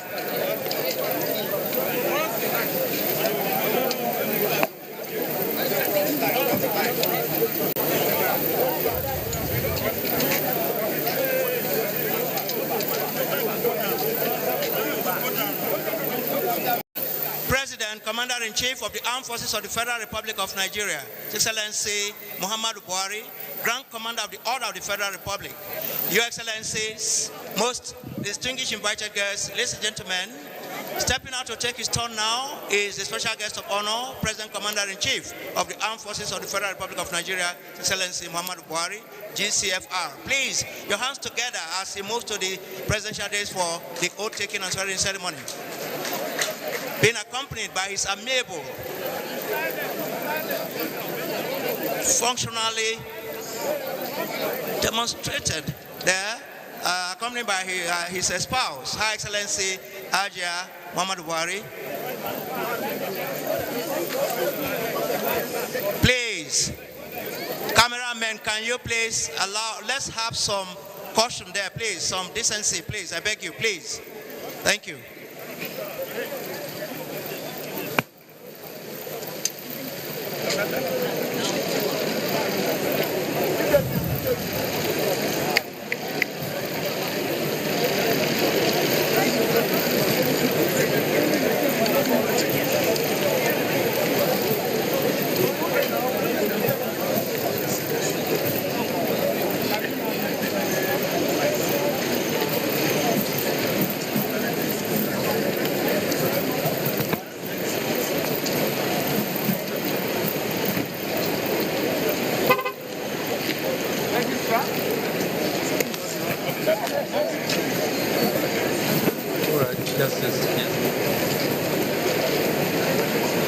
Oath of allegiance. I, Muhammadu Buhari, do solemnly swear. That I will be faithful. And bear true allegiance. To the Federal Republic of Nigeria. And that I will preserve. Protect. And defend the Constitution of the Federal Republic of Nigeria. So help me God.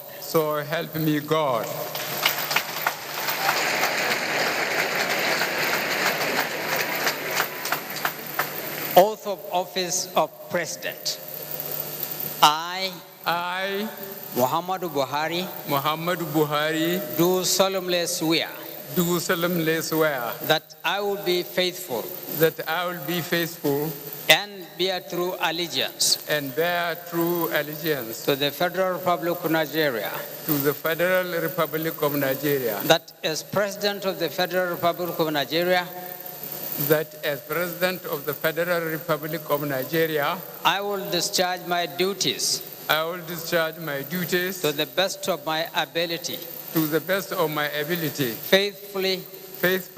And in accordance with the Constitution of the Federal Republic of Nigeria. And the law. And always. In the interest of the sovereignty. Integrity. Solidarity. Well-being. And prosperity. Of the Federal Republic of Nigeria. That I will strive. To preserve. The fundamental objectives. And directive principles of state policy. and directive principles of state policy contained in the Constitution of the Federal Republic of Nigeria, that I will not allow my personal interest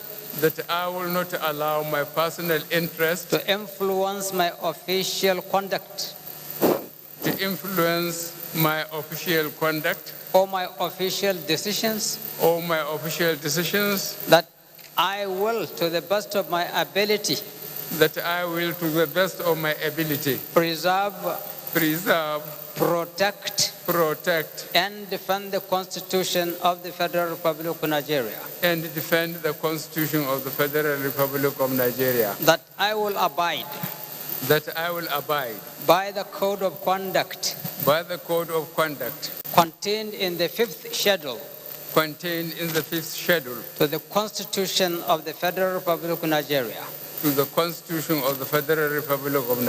That in all circumstances, I will do right to all manner of people,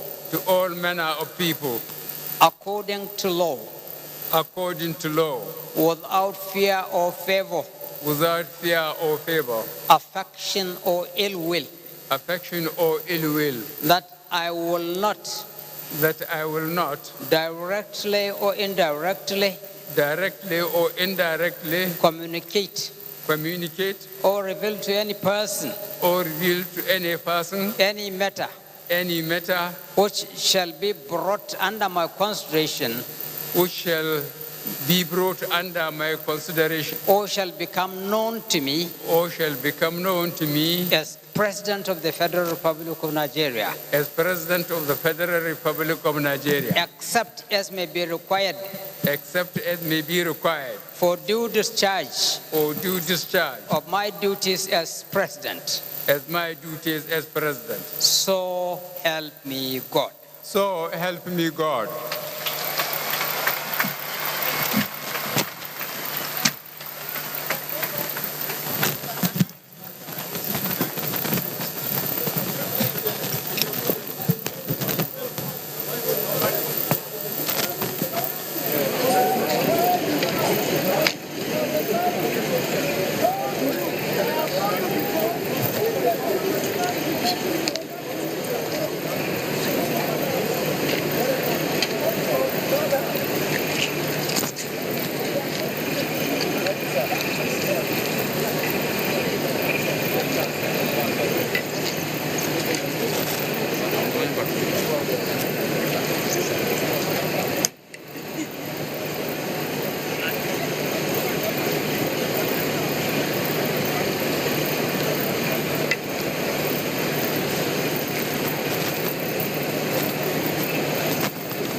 Together resoundingly for His Excellency, Mr. President. Hearty congratulations, sir. We also want to heartily congratulate Her Excellency, the First Lady of Nigeria, Excellency Hajia Aisha Muhammadu Buhari. Elegant, amiable, demonstrably factual. Your Excellency, you're heartily welcome, ma'am. Congratulations. Cameraman, can you please receive back?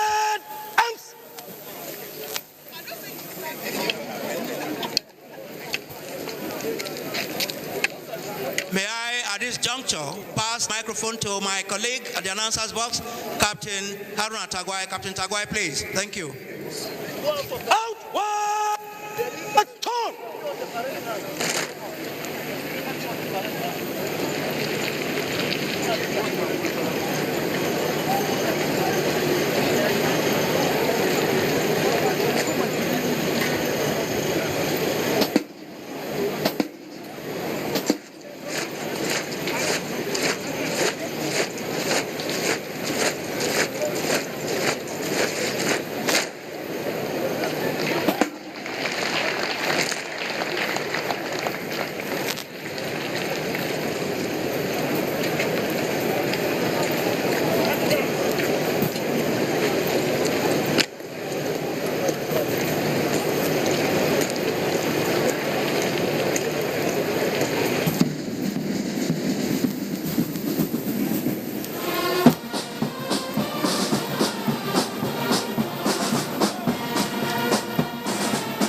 Your Excellency, President, Commander-in-Chief of the Armed Forces, Federal Republic of Nigeria, President Muhammadu Buhari, GCFR, most distinguished invited guests, senior officers, both serving and deservedly retired, captains of industries, members of the diplomatic corps, Your Royal Highnesses, ladies and gentlemen.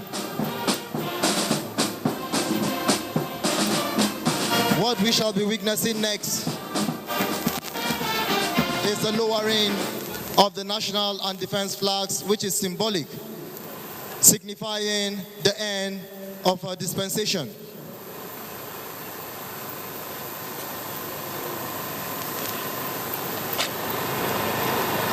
When the national and defense flags are being lowered, please, all are expected to rise. Officers and warrant officers in uniform are expected to salute.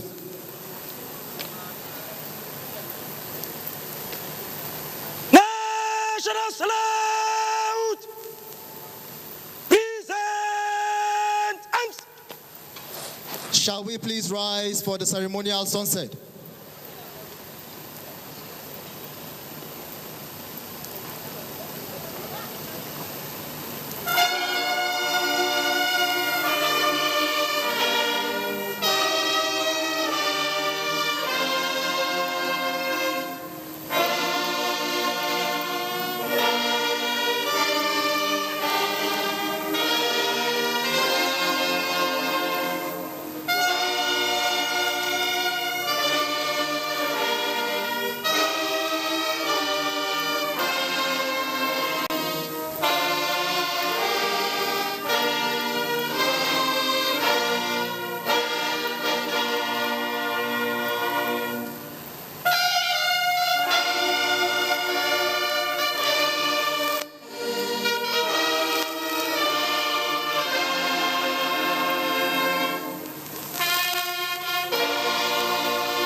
Dignitaries, you may please take your seats. Thank you. With the lowering of the national and defense flags signifying the end of a dispensation, the flags were lowered by Sergeant Bali Kaura and able seaman Mohammed Hassan. Any moment from now, the national and defense flags will be folded and retrieved back where new national and defense flags will be received for onward hoisting, signifying the commencement of a new dispensation.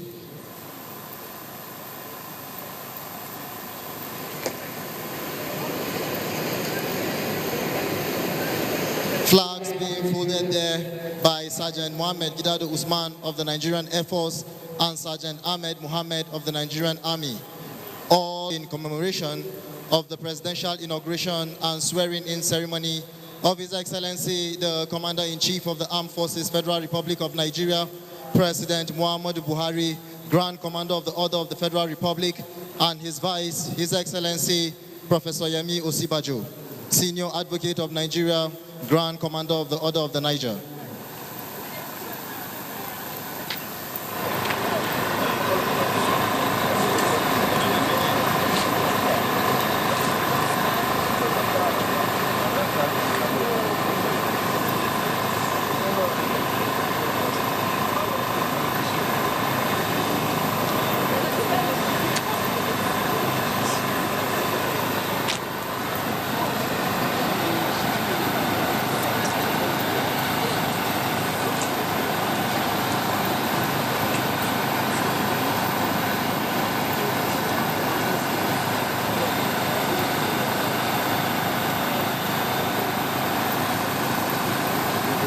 Flags being folded there, and any moment from now, the flag bearers will march steadily and hand over both the national and defense flags to the Regimental Sergeant Major of Guards Brigade, Master Warrant Officer Adams Bamidele.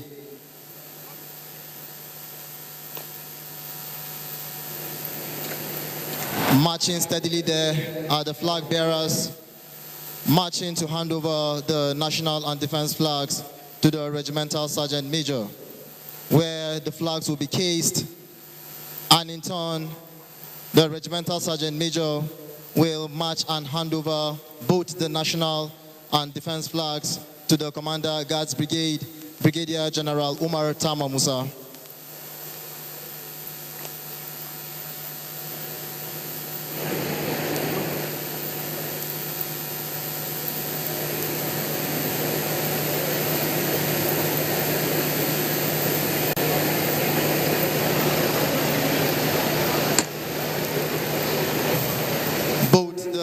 National and defense flags that have been lowered, neatly cased there. And what we are witnessing right now is the Regimental Sergeant Major, Master Warrant Officer Bamidele, marching steadily to hand over the cased flags to the Commander Guards Brigade, Brigadier General Umar Tama Musa.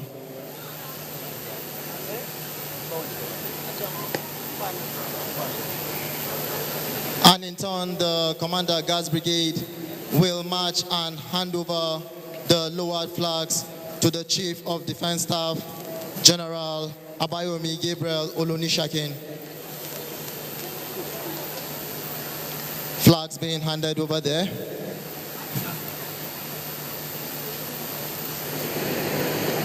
And in turn, the Chief of Defense Staff will march and hand over the lowered flags to His Excellency, the Commander-in-Chief of the Armed Forces, Federal Republic of Nigeria, President Muhammadu Buhari, where he will receive new national and defense flags to be hoisted, signifying the commencement of a new dispensation. This day, 29 May 2019, on your inauguration, I hereby present to you the national and defense flag for retirement, Your Excellency. Flags being handed there to His Excellency, the Commander-in-Chief of the Armed Forces, Federal Republic of Nigeria, President Muhammadu Buhari, and in turn, the Chief of Defense Staff will receive new national and defense flags that will be hoisted, signifying the commencement of a new dispensation.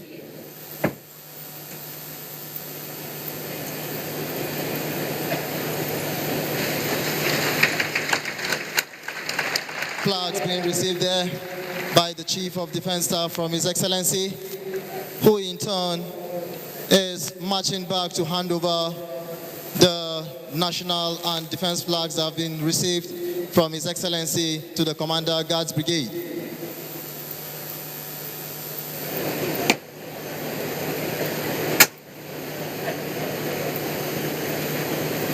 Flags handed over there to the Commander Guards Brigade, who in turn is marching steadily to hand over the national and defense flags that was received from His Excellency to Master Warrant Officer Adams Bamidele.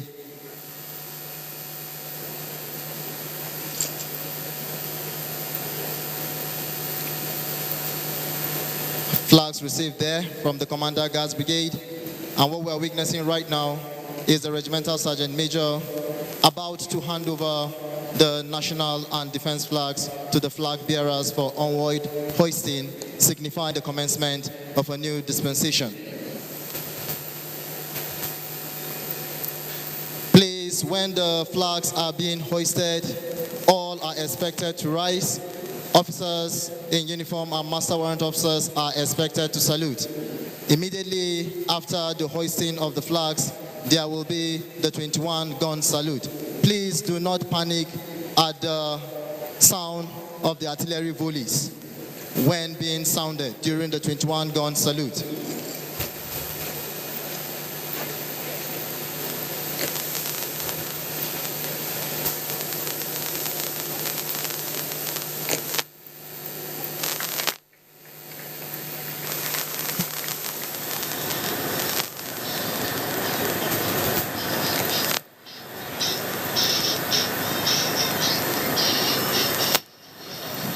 Flags being handed over to be hoisted, signifying the commencement of a new dispensation.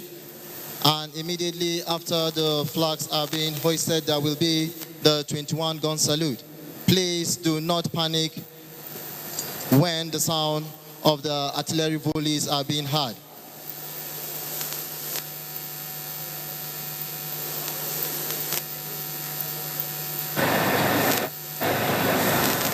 Indeed, a historic and unique moment in the history of our dear nation, Nigeria.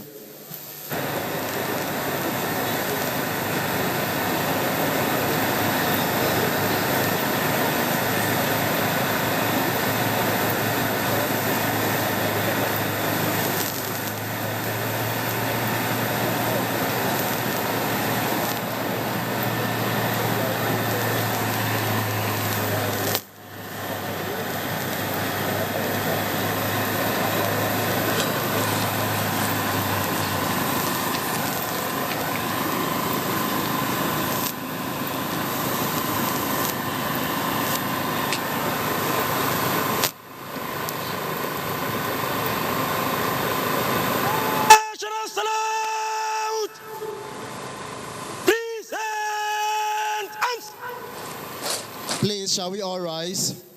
Officers and warrant officers in uniform are to please salute. Thank you.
Please, shall we still remain standing for the 21-gun salute?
Dignitaries, you may please take your seats. Thank you.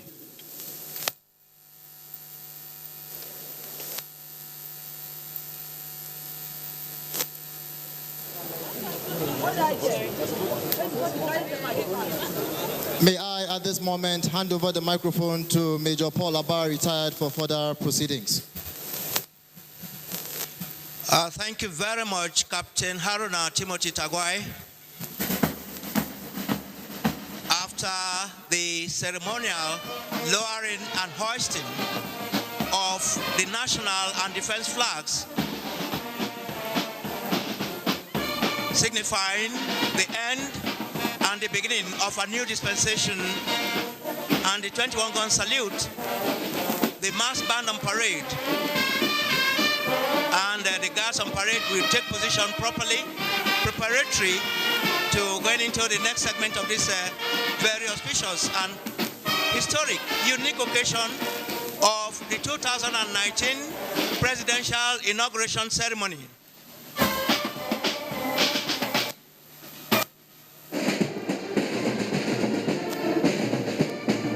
The national flag and the defense flag, the symbols of the exalted offices of the special guest of honor, President, Commander-in-Chief of the Armed Forces of the Federal Republic of Nigeria, His Excellency Muhammadu Buhari, GCFR.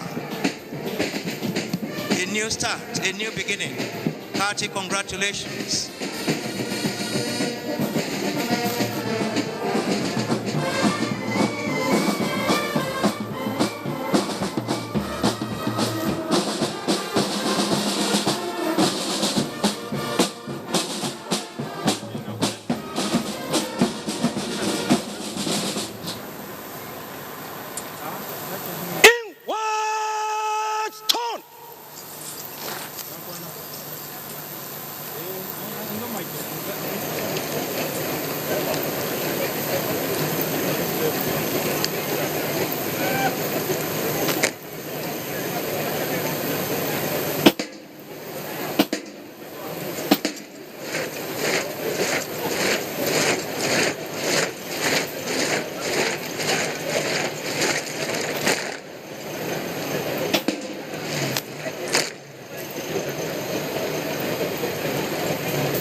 Your hands together, please.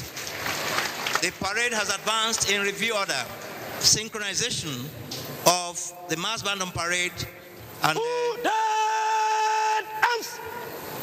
the arms and foot drill there.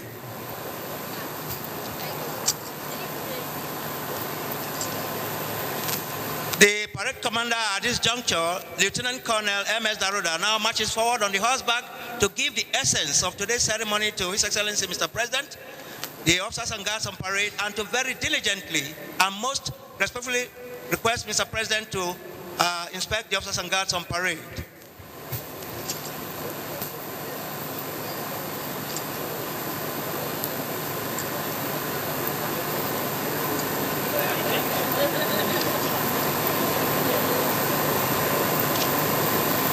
Presidential inauguration and swearing-in ceremony parade formed up. 28 officers, 228 members of the armed forces and the Nigerian police, ready for your inspection, Your Excellency. We just heard the parade commander there, Lieutenant Colonel M.S. Daruda. Very shortly, His Excellency, Mr. President, will embark on the inspection of the officers and guards on parade. His Excellency will be accompanied by the Commander, Guards Brigade, Brigadier General Omar Tama Musa. At this juncture, Your Excellencies, distinguished invited guests, ladies and gentlemen, the microphone now switches over to my co-compare, Ebere Young, MFR. Ebere, please. Thank you. Excuse me, sir. We indeed celebrate Nigeria. We celebrate His Excellency, the President of the Federal Republic of Nigeria. A new journey has begun as we celebrate this man that was born December 17, 1942 in Daura, Katsina State, to Adamu and Zuleya Buhari. The president was raised by his mother following the death of his father when he was about 4 years old. He attended primary and secondary schools in Katsina, and he is married to Aisha, and they have amazingly dynamic children. President Buhari was commissioned into the army in 1963 when he attended the Nigerian Military Training College, Kaduna. He also attended officer cadets training at Mons Officer Cadet School in Aldershot, England, between 1962 and 1963. The Nigerian Military College, Kaduna, for the Platoon Commanders Course, 1963 to 1964. Mechanical Transport Officers Course in Borden, England, 1965. Defense Services Staff College, Wellington, India, 1973. And the United States Army War College, 1979 to 1980.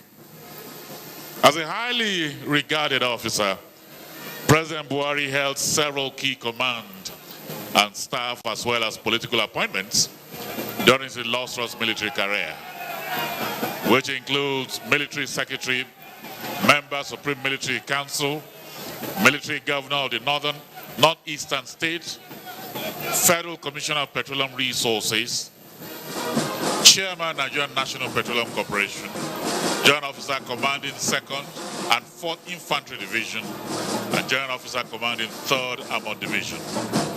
The military coup of December 31st, 1983 led to the emergence of General Muhammadu Buhari as head of state and commander-in-chief of the Nigerian Armed Forces. The war against indiscipline, which he launched on March 20th, 1984, was targeted at addressing the pervasive lack of public morality and civic responsibility in the Nigerian society. And it turned out to be one of the most enduring legacies of the Buhari military administration. 9 years after his removal in military coup in 1985, General Buhari was appointed executive chairman of the Petroleum Trust Fund in 1994 by the Sani Abacha military regime because of the renowned integrity, discipline, and incorruptibility.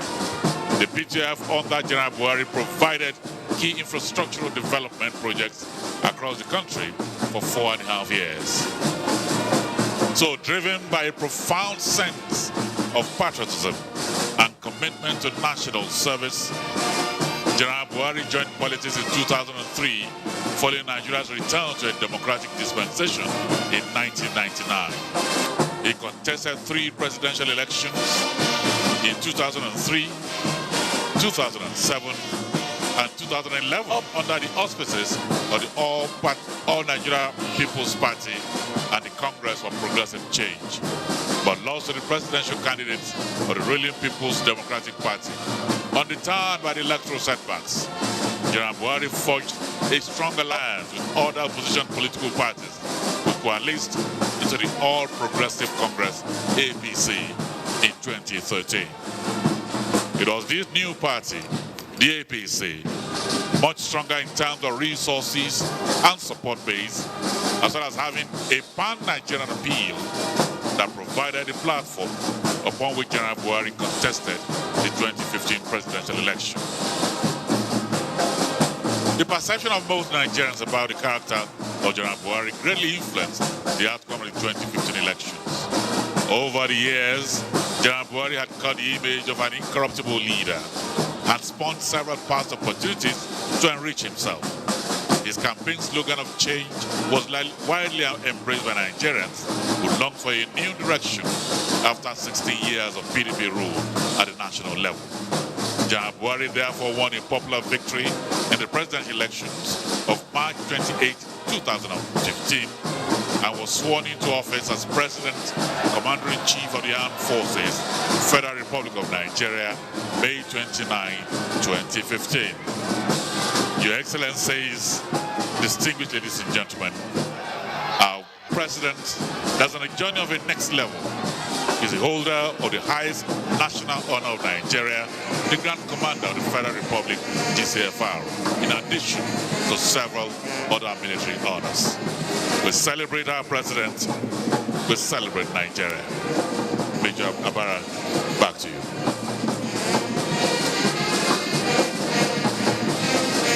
Thank you very much, very young. Your Excellencies, most distinguished invited guests, very senior military officers, both serving and deservedly retired, distinguished invited guests, ladies and gentlemen. It will not be out of place for us to look at the special guest of honor outside what is written in the papers here. Collectively, we all know that integrity has been personified in his person. The epitome of discipline, uprightness, dedication. I mean, if he held all the offices we had a while ago, from being, let's take it from being a commander of a brigade, GOC of our 3 divisions, one time military governor, another time head of state, chairman, PTF. He is not indicted in any of these offices. That's the epitome, that's the height of integrity. We want to heartily and very warmly congratulate His Excellency, Mr. President, on this second term assumption. Hearty congratulations, Your Excellency. Hearty congratulations, Her Excellency Hajia Aisha Muhammad Buhari. Elegant, amiable, demonstrably factual in her ways. We've seen it, practical. Congratulations, Her Excellency. Please, shortly, we are going to have the national anthem, and of course, naturally, we all have to rise. Officers, warrant us in uniform, will salute. Thank you. Once again, Captain Tagwai, can you take it from there, please?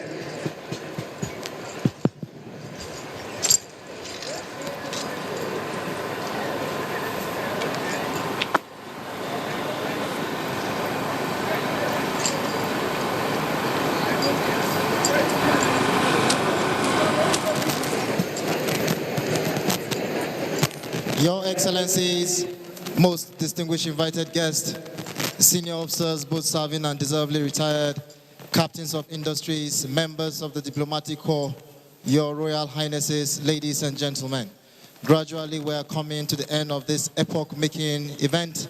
Any moment from now, we shall have the national anthem. When it's being rendered, all are expected to rise.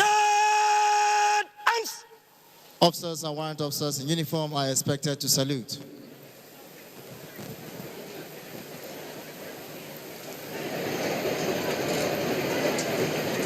National salute! Present arms! Please, shall we all rise?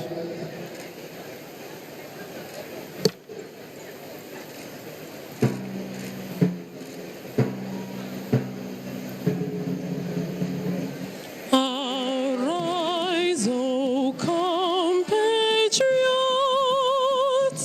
Nigeria's call obey, to serve our fatherland with love and strength and faith. The labor of our heroes past shall never be in vain. To serve with heart and might, one nation bound in freedom, peace and unity. Shout arms! Distinguished guests, may please take your seats. Thank you.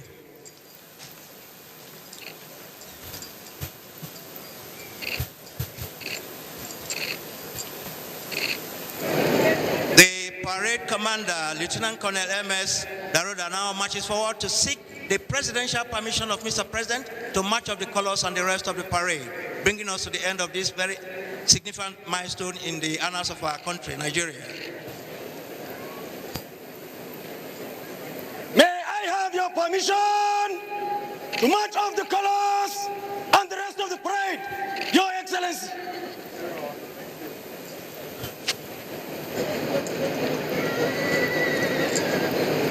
Presidential permission sought there and permission graciously granted by Mr. President.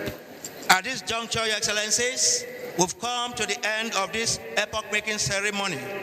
We want to very sincerely appreciate Your Excellencies, the dignitaries, for honoring this invitation. A quick reminder here, June 12, 2018, Democracy Day. Please, let's all be committed.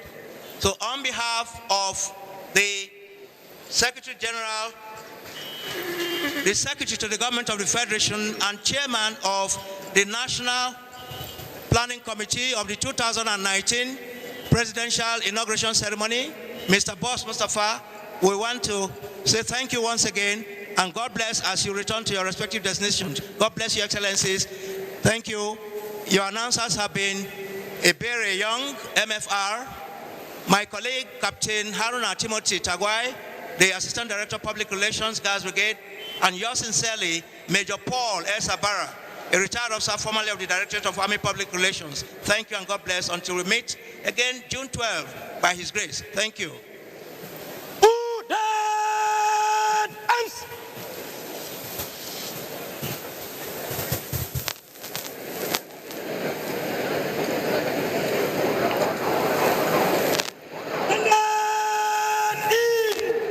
Please, we want to admonish here, please, we allow the special guest of honor and his convoy, and of course, His Excellency, the Vice President, take their exit before other people start moving. Please, please, Your Excellencies, we'll appreciate that, please. Thank you.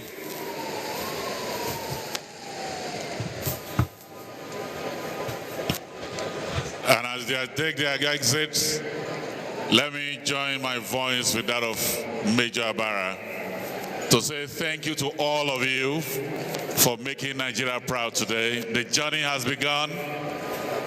We are on a positive trajectory of growth. We are rebalancing the economy, strengthening institutions, providing a conducive environment for the private sector, and rebuilding alliances with global development partners. Now the signs are emerging that Nigeria is on a firmer ground, traveling in the direction of enduring peace and progress as we embark on the next level. Again, we say thank you to all of you for being here.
Well, that's a formal conclusion of the 6th presidential inauguration since the return of democracy in 1999. Like I said earlier, we had it in 1999, 2003, 2007, 2011, 2015, and 2019.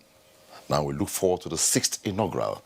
Well, the formal take opportunity now to right the many wrongs or some of the wrongs in the past, and of course the challenge is on him. History beckons on him to take us to the next pedestal of development, which they have called in their own word the next level. All hands are on deck, and definitely they cannot afford to shirk this responsibility. They cannot rest on their hours to propel Nigeria to the next level, at the level of infrastructure and utilities development, at the level of prosperity, happiness, and freedom, a good life for the people of this great nation. Okay, Dr. Kari? Well, it is a great honor and privilege to witness the next level, which has just commenced. We hope and pray that it will be by far better than where we left. The last 4 years have been a bit rough. A lot of things, some of them untoward have happened, and we believe that the new level or the next level that we have just entered will attempt to address all the identified problems and many more. I wish to congratulate all Nigerians for witnessing this dawn, and wish governments at all levels happy, prosperous next level. Thank you so much. The next level train has taken off, and I believe all Nigerians will get on board. Like the MC said, Nigeria is now on a firmer ground for prosperity. On behalf of all of us, it was nice having you on the network service for the presidential inaugural 2019. Thank you. Bye-bye.